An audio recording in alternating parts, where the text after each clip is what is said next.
ਕਿ ਤੁਸੀਂ ਕਮਾਂਡਰ ਰਹੇ ਹੋ ਪਟਿਆਲੇ ਤੋਂ ਸੰਗਰੂਰ ਬਠਿੰਡਾ ਇਹਨਾਂ ਜ਼ਿਲ੍ਹਿਆਂ ਦੇ, ਤਾਂ ਜਾਣਨਾ ਚਾਹਾਂਗੇ ਕਿ ਜਥੇਬੰਦੀ ਕਿਹੜੀ ਸੀ, ਜੁੜੇ ਕਿਵੇਂ?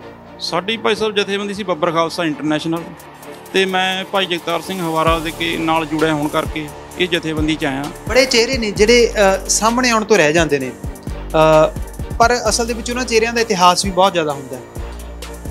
ਉਹਨਾਂ ਚਿਹਰਿਆਂ ਦੇ ਨਾਲ ਪੰਜਾਬ ਦਾ ਇਤਿਹਾਸ ਜੁੜਿਆ ਹੋਇਆ। ਤਾਂ ਅਸੀਂ ਇਹੀ ਜਾਣਨਾ ਚਾਹਾਂਗੇ ਕਿ ਤੁਸੀਂ ਮੂਵਮੈਂਟ ਦੇ ਨਾਲ ਜੁੜੇ ਕਿਵੇਂ, ਤੇ ਉਹ ਮੂਵਮੈਂਟ ਨੇ ਤੁਹਾਨੂੰ ਪ੍ਰਭਾਵਿਤ ਕਿਉਂ ਕੀਤਾ? ਜਿਵੇਂ ਕਾਲਜਾਂ 'ਚ ਹਰੇਕ ਬੰਦੇ ਦੇ ਲਿੰਕ ਹੁੰਦੇ ਆ, ਮੇਰੇ ਵੀ ਤਕਰੀਬਨ ਬੱਬਰ ਖਾਲਸਾ ਨਾਲ ਲਿੰਕ ਸੀ। ਬਠਿੰਡੇ ਤੋਂ ਸਰਬਜੀਤ ਪਤਲੀਊਨੀ ਸੀਗੇ, ਤਕਰੀਬਨ ਮੇਰੇ ਕੋਲ ਉਹਨਾਂ ਸਾਰਿਆਂ ਦੀ ਪਨਾਹ ਰਹੀ ਹੈ। ਮੈਂ ਮਹਿੰਦਰਾ ਕਾਲਜ ਪੜ੍ਹਦਾ ਸੀਗਾ, ਹੋਸਟਲ ਸੀਗਾ। ਉਹਨਾਂ ਦੇ ਵਿੱਚ ਉਸ ਟਾਈਮ ਜਦੋਂ ਬੇਅੰਤ ਸਿੰਘ ਦੀ ਪੰਜਾਬ ਦੇ ਵਿੱਚ ਸਰਕਾਰ ਆਈ ਹੈ, ਤਾਂ ਉਦੋਂ ਮੂਵਮੈਂਟ ਦੇ ਵਿੱਚ ਬਹੁਤ ਜ਼ਿਆਦਾ ਘੁਸਪੈਠ ਇਹੋ ਜਿਹੀ ਹੋ ਚੁੱਕੀ ਸੀ ਕਿ ਜਿਹੜੇ ਮੇਨ ਚਿਹਰੇ ਸੀਗੇ ਉਹ ਵੀ ਆਪਣਾ ਲੁਕ ਛਿਪ ਕੇ ਟਾਈਮ ਪਾਸ ਕਰਦੇ ਸੀਗੇ। ਅਤੇ ਸਾਨੂੰ ਇਹੀ ਹੁਕਮ ਸੀਗਾ, ਅਸੀਂ ਬੜਾ ਹੀ ਚਾਅ ਹੁੰਦਾ ਸੀ ਸਾਨੂੰ ਵੀ ਹਥਿਆਰ ਸਾਨੂੰ ਫੜਾਓ, ਅਸੀਂ ਹਥਿਆਰ ਲੈ ਕੇ ਤੁਰੀਏ, ਅਸੀਂ ਕੋਈ ਸਾਨੂੰ ਦੱਸੋ, ਅਸੀਂ ਵਾਰਦਾਤ ਕਰੀਏ। ਪਰ ਉਹ ਸਾਨੂੰ ਰੋਕਦੇ ਹੁੰਦੇ ਸੀਗੇ, ਕਿਉਂਕਿ ਉਸ ਟਾਈਮ ਮੂਵਮੈਂਟ ਦੇ ਵਿੱਚ ਗਲਤ ਅਨਸਰ ਵੜਨ ਕਰਕੇ ਇਹ ਨਹੀਂ ਪਤਾ ਸੀ ਵੀ ਆਪਣਾ ਕੌਣ ਹੈ, ਬੇਗਾਨਾ ਕੌਣ ਹੈ। ਇਸ ਕਰਕੇ ਅਸੀਂ ਉਸ ਟਾਈਮ ਸਾਇਲੈਂਟ ਹੀ ਰਹੇ ਹਾਂ।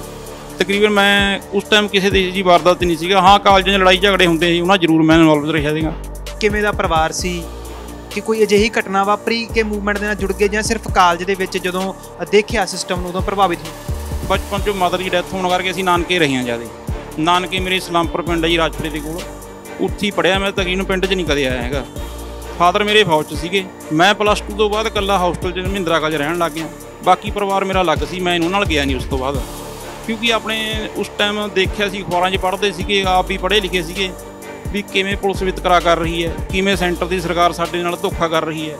ਪਹਿਲਾਂ 1984 'ਚ ਹਰਿਮੰਦਰ ਸਾਹਿਬ ਸਣੇ 37 ਗੁਰਦੁਆਰਿਆਂ 'ਤੇ ਅਟੈਕ ਕਰਾਇਆ, ਸਾਡੇ ਹੀ ਨੌਜਵਾਨਾਂ ਨੂੰ ਫੜ ਕੇ ਖਾਲਿਸਤਾਨ ਦਾ ਨਾਅਰਾ ਲਾ ਕੇ ਸ਼ਹੀਦ ਕੀਤਾ। ਜਦੋਂ ਜਿਹੜੀ ਕਿ ਭਾਈ ਜਸਵੰਤ ਸਿੰਘ ਖਾਲੜਾ ਦੀ ਰਿਪੋਰਟ ਹੈ, 1.5 ਲੱਖ ਮੁੰਡਾ ਦਾ ਇਹਨੇ ਚੱਕ ਕੇ ਸ਼ਹੀਦ ਕੀਤਾ ਹੈਗਾ।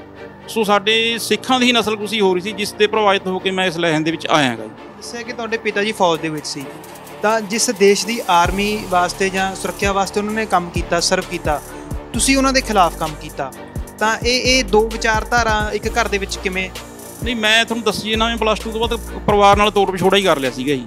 ਅਤੇ ਉਹ ਠੀਕ ਆ, ਆਪਣੀ ਫੌਜ ਦੀ ਨੌਕਰੀ ਕਰ ਰਿਹਾ ਸੀ, ਮੈਂ ਆਪਣੀ ਖਾਲਸਾ ਫੌਜ ਦੇ ਵਿੱਚ ਨੌਕਰੀ ਕਰ ਰਿਹਾ ਸੀਗਾ। ਮੇਰੀ ਵੀ ਇੱਕ ਤਰ੍ਹਾਂ ਦੀ ਡਿਊਟੀ ਸੀ ਇਹ। ਜਗਤਾਰ ਸਿੰਘ ਹਵਾਰਾ ਜੀ ਨਾਲ ਤੁਹਾਡੀ ਨੇੜਤਾ ਬਹੁਤ ਸਮੇਂ ਰਹੀ ਹੈ, ਤਾਂ ਉਹ ਨੇੜਤਾ ਕਿਵੇਂ ਬਣੀ? ਉਹਨਾਂ ਦੇ ਨਾਲ ਕਦੋਂ ਸੰਪਰਕ ਦੇ ਵਿੱਚ? ਸਾਡੀ ਨੇੜਤਾ ਭਾਈ ਸਾਹਿਬ ਹੈਗੀ ਇੱਕ ਪੁਰਾਣੀ 92-93 ਦੀ। ਉਹ ਵਾਲੀਬਾਲ ਦਾ ਪਲੇਅਰ ਸੀਗਾ ਅਤੇ ਮੈਂ ਬਾਸਕਟਬਾਲ ਕਰਦਾ ਸੀਗਾ ਜੀ। ਅਸੀਂ ਯੂਨੀਵਰਸਿਟੀ 'ਚ ਟੂਰਨਾਮੈਂਟ 'ਤੇ ਇਕੱਠੇ ਅਕਸਰ ਹੁੰਦੇ ਸੀਗੇ। ਇਹ ਵੀ ਉਸ ਟਾਈਮ ਬਿਜਲੀ ਬੋਰਡ ਦੇ ਵਿੱਚ ਕਾਗਜ਼ ਪੱਤਰੀ 'ਤੇ ਗਏ ਹੋਏ ਸੀਗੇ ਭਰਤੀ ਹੋਣ ਲਈ ਹਵਾਰੇ ਦੇ, ਅਤੇ ਨੈਸ਼ਨਲ ਪਲੇਅਰ ਹੈ ਇਹ। ਇਸੇ ਹਿਸਾਬ ਨਾਲ ਮੇਰੇ ਉੱਧਰ ਪੁਲਿਸ ਦੇ ਵਿੱਚ ਹੋਏ ਸੀਗੇ ਕਾਗਜ਼ ਪੱਤਰ। ਮੈਂ ਜੁਆਇਨ ਕਰ ਲਈ ਸੀ, ਇਹਨੇ ਜੁਆਇਨ ਨਹੀਂ ਕਰੀ ਸੀ। ਇਹ ਤੋਂ ਕਤਲ ਹੋ ਗਿਆ ਸੀ ਬ੍ਰਹਮਰਿੰਡੇ ਰੋਪੜ ਦੇ ਇਲਾਕੇ 'ਚ। ਇਹ ਉਸ ਤੋਂ ਬਾਅਦ ਭਗੌੜਾ ਹੋ ਗਿਆ ਸੀਗਾ, ਯਾਨੀ ਕਿ ਇਹਦੀ ਕਹਿਣ ਦਾ ਮਤਲਬ ਨੌਕਰੀ ਦੇ ਵਿੱਚ ਕਾਗਜ਼ ਸਿਲੈਕਟ ਹੋ ਗਏ ਸੀ, ਪਰ ਇਹ ਜੁਆਇਨ ਨਹੀਂ ਕਰ ਸਕਿਆ ਕਿਉਂਕਿ ਮਰਡਰ ਹੋ ਗਿਆ, ਭਗੌੜਾ ਹੋਣ ਪੈ ਗਿਆ। ਅਤੇ ਮੈਂ ਉਦੋਂ 91 ਦੇ ਵਿੱਚ ਪੁਲਿਸ ਜੁਆਇਨ ਕਰ ਲਈ ਸੀ। ਮੈਂ 2 ਸਾਲ ਪੁਲਿਸ 'ਚ ਰਿਹਾ ਜੀ, ਮੈਂ 92 ਤੱਕ ਜੀ, ਅਤੇ ਉਦੋਂ ਮੈਂ ਰਿਜ਼ਾਈਨ ਕਰ ਗਿਆ ਸੀਗਾ। ਤੁਸੀਂ ਦੇਖ ਰਹੇ ਹੋ KTV UK ਤੇ ਮੈਂ ਹਾਂ ਮਨਦੀਪ ਸਿੰਘ। ਪੰਜਾਬ ਦੇ ਜੰਮਿਆਂ ਨੂੰ ਨਿੱਤ ਮੁਹਿੰਮਾਂ। ਇਹ ਅਖਾਣ ਪੰਜਾਬ ਦੇ ਹਰ ਉਸ ਵਿਅਕਤੀ ਦੇ ਉੱਤੇ ਢੁਕਦਾ ਆ ਜਿਸ ਨੇ ਜ਼ਬਰ ਜ਼ੁਲਮ ਦੇ ਖਿਲਾਫ ਪੰਜਾਬ ਦੀ ਆਵਾਜ਼ ਬੁਲੰਦ ਕੀਤੀ ਹੈ। ਜਦੋਂ ਤੋਂ ਪੰਜਾਬ ਹੋਂਦ ਦੇ ਵਿੱਚ ਆਇਆ, ਉਦੋਂ ਤੋਂ ਪੰਜਾਬ ਬਾਹਰੀ ਤਾਕਤਾਂ ਦੇ ਨਾਲ ਅਤੇ ਅੰਦਰੂਨੀ ਘਰ ਦੇ ਭੇਤੀਆਂ ਦੇ ਨਾਲ ਜੂਝਦਾ ਆ ਰਿਹਾ ਹੈ। ਚਾਹੇ ਅੱਜ ਦੀ ਗੱਲ ਕੀਤੀ ਜਾਵੇ, ਅੱਜ ਕਿਸਾਨੀ ਅੰਦੋਲਨ, ਪਰ ਇਸ ਕਿਸਾਨੀ ਅੰਦੋਲਨ ਦੀ ਪੀੜ ਬੜੀ ਪੁਰਾਣੀ ਹੈ। ਇਸ ਦੀ ਪੀੜ ਪੰਜਾਬ ਦੀ ਮੂਵਮੈਂਟਸ ਦੇ ਨਾਲ ਜਾ ਕੇ ਜੁੜਦੀ ਹੈ, ਤੇ ਉਹਨਾਂ ਮੂਵਮੈਂਟਸ ਦੇ ਵਿੱਚ ਬਹੁਤ ਸਾਰੇ ਅਜਿਹੇ ਚਿਹਰੇ ਜਿਨ੍ਹਾਂ ਨੇ ਅੱਗੇ ਹੋ ਕੇ ਮੋਹਰੀ ਭੂਮਿਕਾ ਨਿਭਾਈ। ਉਹਨਾਂ ਦੇ ਵਿੱਚੋਂ ਬਹੁਤ ਸਾਰੇ ਅਜਿਹੇ ਚਿਹਰੇ ਨੇ ਜਿਹੜੇ ਲੋਕਾਂ ਦੇ ਸਾਹਮਣੇ ਅੱਜ ਤੱਕ ਆ ਨਹੀਂ ਸਕੇ। ਤਾਂ ਸਾਡੇ ਨਾਲ ਬਲਜੀਤ ਸਿੰਘ ਭਾਊ ਨੇ, ਜੋ ਕਿ ਸਿੱਖ ਮੂਵਮੈਂਟ ਜਾਂ ਪੰਜਾਬ ਦੀ ਜੋ ਮੂਵਮੈਂਟ ਚੱਲੀ ਹੈ ਉਹਦੇ ਵਿੱਚ ਉਹਨਾਂ ਨੇ ਬਹੁਤ ਵੱਡਾ ਯੋਗਦਾਨ ਹੈ ਜਿਹੜਾ ਨਿਭਾਇਆ। ਉਹਨਾਂ ਦੇ ਜੀਵਨ ਉੱਤੇ ਗੱਲਬਾਤ ਕਰਾਂਗੇ ਕਿ ਕਿਵੇਂ ਮੂਵਮੈਂਟ ਦੇ ਨਾਲ ਜੁੜੇ, ਕੀ ਸਹਿਣਾ ਪਿਆ, ਹੁਣ ਦੇ ਜੀਵਨ ਦੇ ਵਿੱਚ ਕੀ ਕੁਛ ਚੱਲ ਰਿਹਾ ਹੈ। ਆਓ ਉਹਨਾਂ ਦੇ ਨਾਲ ਗੱਲਾਂ ਬਾਤਾਂ ਦੀ ਸਾਂਝ ਪਾਉਂਦੇ ਹਾਂ। ਸਵਾਗਤ ਕਰਦੇ ਹਾਂ ਜੀ KTV ਚੈਨਲ ਤੇ। ਵਾਹਿਗੁਰੂ ਜੀ ਕਾ ਖਾਲਸਾ, ਵਾਹਿਗੁਰੂ ਜੀ ਫਤਿਹ। ਮੂਵਮੈਂਟ ਦੇ ਬਾਰੇ ਕਿ ਤੁਸੀਂ ਕਮਾਂਡਰ ਰਹੇ ਹੋ ਪਟਿਆਲੇ ਤੋਂ ਸੰਗਰੂਰ ਬਠਿੰਡਾ ਇਹਨਾਂ ਜ਼ਿਲ੍ਹਿਆਂ ਦੇ, ਤਾਂ ਜਾਣਨਾ ਚਾਹਾਂਗੇ ਕਿ ਜਥੇਬੰਦੀ ਕਿਹੜੀ ਸੀ, ਜੁੜੇ ਕਿਵੇਂ? ਸਾਡੀ ਭਾਈ ਸਾਹਿਬ ਜਥੇਬੰਦੀ ਸੀ ਬੱਬਰ ਖਾਲਸਾ ਇੰਟਰਨੈਸ਼ਨਲ, ਤੇ ਮੈਂ ਭਾਈ ਜਗਤਾਰ ਸਿੰਘ ਹਵਾਰਾ ਦੇ ਕੇ ਨਾਲ ਜੁੜਿਆ ਹੋਣ ਕਰਕੇ ਇਹ ਜਥੇਬੰਦੀ 'ਚ ਆਇਆ। ਠੀਕ ਹੈ, ਪਹਿਲਾਂ ਮੈਂ ਗੁਪਤ ਸੇਵਾ ਕੀਤੀ ਹੈ, ਪਰ ਮੈਂ ਕੋਈ ਮੂਹਰੇ ਹੋ ਕੇ ਰੋਲ ਨਹੀਂ ਕੀਤਾ। ਅਤੇ ਜਦੋਂ ਭਾਈ ਜਗਤਾਰ ਸਿੰਘ ਹਵਾਰੇ ਨਾਲ ਮੇਰੀ ਮੁਲਾਕਾਤ 2001 'ਚ ਹੋਈ ਹੈ, ਉਸ ਤੋਂ ਫਿਰ ਮੈਂ ਅੱਗੇ ਹੋ ਕੇ ਇਸ ਜਥੇਬੰਦੀ ਰਾਹੀਂ ਸੇਵਾ ਕੀਤੀ ਹੈ। ਹਾਂਜੀ, ਬੜੇ ਚਿਹਰੇ ਨੇ ਜਿਹੜੇ ਸਾਹਮਣੇ ਆਉਣ ਤੋਂ ਰਹਿ ਜਾਂਦੇ ਨੇ, ਪਰ ਅਸਲ ਦੇ ਵਿੱਚ ਉਹਨਾਂ ਚਿਹਰਿਆਂ ਦਾ ਇਤਿਹਾਸ ਵੀ ਬਹੁਤ ਜ਼ਿਆਦਾ ਹੁੰਦਾ ਹੈ। ਉਹਨਾਂ ਚਿਹਰਿਆਂ ਦੇ ਨਾਲ ਪੰਜਾਬ ਦਾ ਇਤਿਹਾਸ ਜੁੜਿਆ ਹੋਇਆ। ਤਾਂ ਅਸੀਂ ਇਹੀ ਜਾਣਨਾ ਚਾਹਾਂਗੇ ਕਿ ਤੁਸੀਂ ਮੂਵਮੈਂਟ ਦੇ ਨਾਲ ਜੁੜੇ ਕਿਵੇਂ, ਤੇ ਉਹ ਮੂਵਮੈਂਟ ਨੇ ਤੁਹਾਨੂੰ ਪ੍ਰਭਾਵਿਤ ਕਿਉਂ ਕੀਤਾ? ਮੇਰੀ ਭਾਈ ਸਾਹਿਬ ਕਾਲਜਾਂ ਦੀ ਐਂਟਰੀ ਹੈਗੀ 1991-92 ਦੀ, ਅਤੇ ਉਦੋਂ ਯਾਨੀ ਕਿ ਮੂਵਮੈਂਟ ਪੂਰੇ ਜ਼ੋਰ 'ਤੇ ਸੀਗੀ। ਉਸ ਤੋਂ ਬਾਅਦ ਜਿਵੇਂ ਕਾਲਜਾਂ 'ਚ ਹਰੇਕ ਬੰਦੇ ਦੇ ਲਿੰਕ ਹੁੰਦੇ ਆ, ਮੇਰੇ ਵੀ ਤਕਰੀਬਨ ਬੱਬਰਾਂ ਖਾਲਸਾ ਨਾਲ ਲਿੰਕ ਸੀ। ਬਠਿੰਡੇ ਤੋਂ ਸਰਬਜੀਤ ਪਤਲੀਊਨੀ ਸੀਗੇ, ਤਕਰੀਬਨ ਮੇਰੇ ਕੋਲ ਉਹਨਾਂ ਸਾਰਿਆਂ ਦੀ ਪਨਾਹ ਰਹੀ ਹੈ। ਮੈਂ ਮਹਿੰਦਰਾ ਕਾਲਜ ਪੜ੍ਹਦਾ ਸੀਗਾ, ਹੋਸਟਲ 'ਚ ਸੀਗਾ। ਉਹਨਾਂ ਦੇ ਵਿੱਚ ਉਸ ਟਾਈਮ ਜਦੋਂ ਬੇਅੰਤ ਸਿੰਘ ਦੀ ਪੰਜਾਬ ਦੇ ਵਿੱਚ ਸਰਕਾਰ ਆਈ ਹੈ, ਤਾਂ ਉਦੋਂ ਮੂਵਮੈਂਟ ਦੇ ਵਿੱਚ ਬਹੁਤ ਜ਼ਿਆਦਾ ਘੁਸਪੈਠ ਇਹੋ ਜਿਹੀ ਹੋ ਚੁੱਕੀ ਸੀ ਕਿ ਜਿਹੜੇ ਮੇਨ ਚਿਹਰੇ ਸੀਗੇ ਉਹ ਵੀ ਆਪਣਾ ਲੁਕ ਛਿਪ ਕੇ ਟਾਈਮ ਪਾਸ ਕਰਦੇ ਸੀਗੇ। ਅਤੇ ਸਾਨੂੰ ਇਹੀ ਹੁਕਮ ਸੀਗਾ, ਅਸੀਂ ਬੜਾ ਹੀ ਚਾਅ ਹੁੰਦਾ ਸੀ ਸਾਨੂੰ ਵੀ ਹਥਿਆਰ ਸਾਨੂੰ ਫੜਾਓ, ਅਸੀਂ ਹਥਿਆਰ ਲੈ ਕੇ ਤੁਰੀਏ, ਅਸੀਂ ਕੋਈ ਸਾਨੂੰ ਦੱਸੋ, ਅਸੀਂ ਵਾਰਦਾਤ ਕਰੀਏ। ਪਰ ਉਹ ਸਾਨੂੰ ਰੋਕਦੇ ਹੁੰਦੇ ਸੀਗੇ, ਕਿਉਂਕਿ ਉਸ ਟਾਈਮ ਮੂਵਮੈਂਟ ਦੇ ਵਿੱਚ ਗਲਤ ਅਨਸਰ ਵੜਨ ਕਰਕੇ ਇਹ ਨਹੀਂ ਪਤਾ ਸੀ ਵੀ ਆਪਣਾ ਕੌਣ ਹੈ, ਬੇਗਾਨਾ ਕੌਣ ਹੈ। ਇਸ ਕਰਕੇ ਅਸੀਂ ਉਸ ਟਾਈਮ ਸਾਇਲੈਂਟ ਹੀ ਰਹੇ ਹਾਂ। ਤਕਰੀਬਨ ਮੈਂ ਉਸ ਟਾਈਮ ਕਿਸੇ ਦੀ ਜੀ ਵਾਰਦਾਤ ਨਹੀਂ ਸੀਗਾ। ਹਾਂ, ਕਾਲਜਾਂ 'ਚ ਲੜਾਈ ਝਗੜੇ ਹੁੰਦੇ ਸੀ, ਉਹਨਾਂ ਜ਼ਰੂਰ ਮੈਂ ਇਨਵੋਲਵ ਰਿਹਾ ਸੀਗਾ।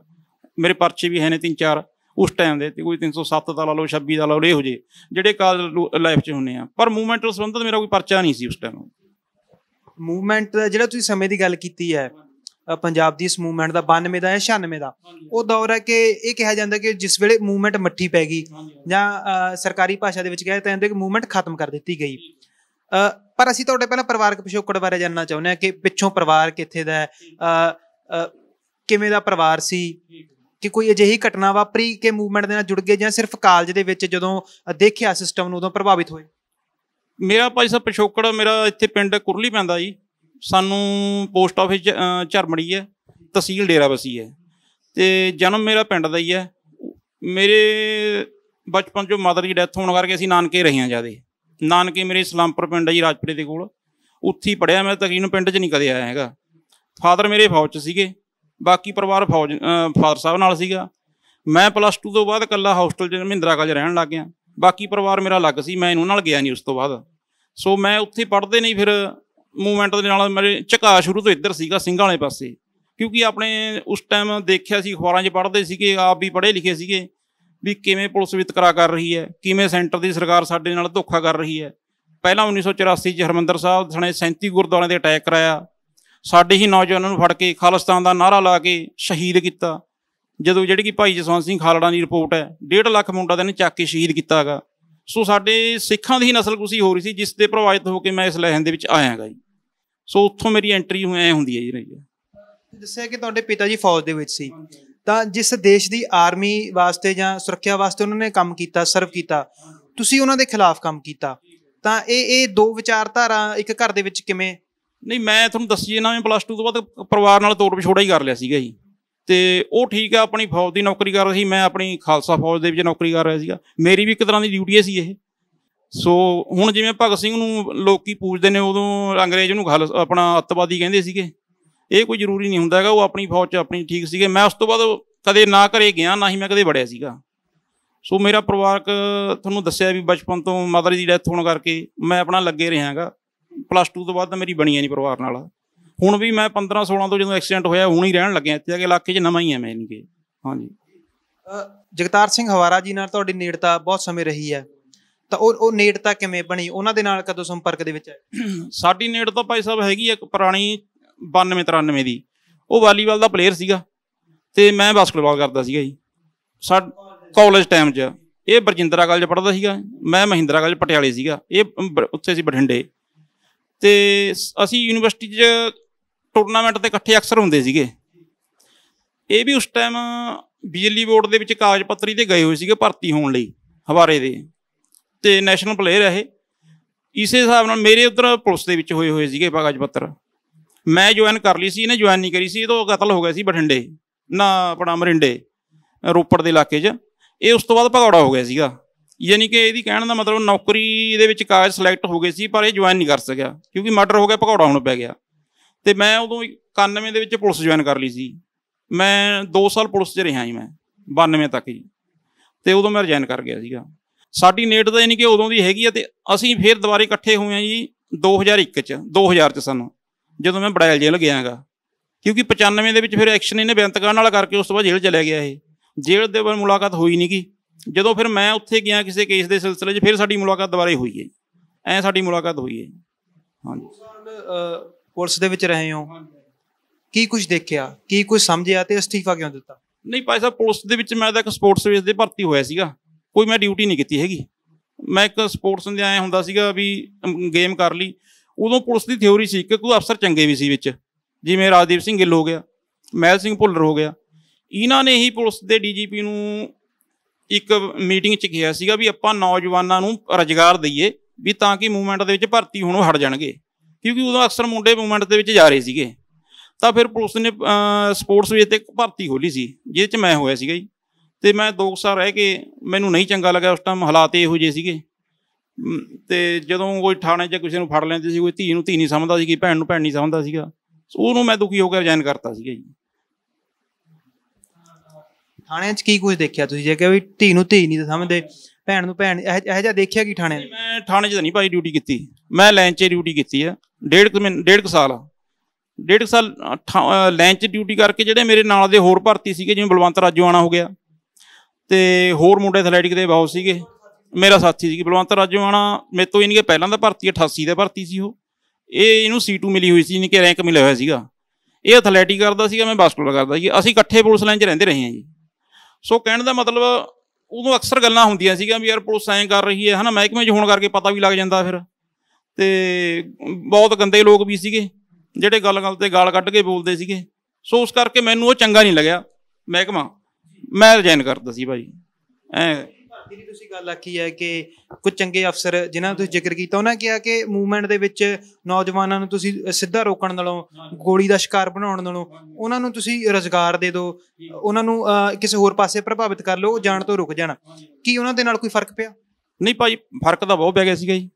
ਉਦੋਂ ਮੈਨੂੰ ਤੁਹਾਨੂੰ ਦੱਸਾਂ ਨਾ ਵੀ ਤਕਰੀਬਨ ਮੁੰਡੇ 80% ਮੁੰਡੇ ਸੀ ਜਿਹੜੇ ਸਪੋਰਟਸ ਵੇਸ 'ਤੇ, ਉਹ ਤਕਰੀਬਨ ਸਾਰੇ ਦਾੜੀ ਵਾਲੇ ਕੇਸਾਂ ਵਾਲੇ ਮੁੰਡੇ ਸੀ ਉਸ ਟਾਈਮ, ਜਿਹੜੇ ਭਰਤੀ ਹੋਏ ਨੇ।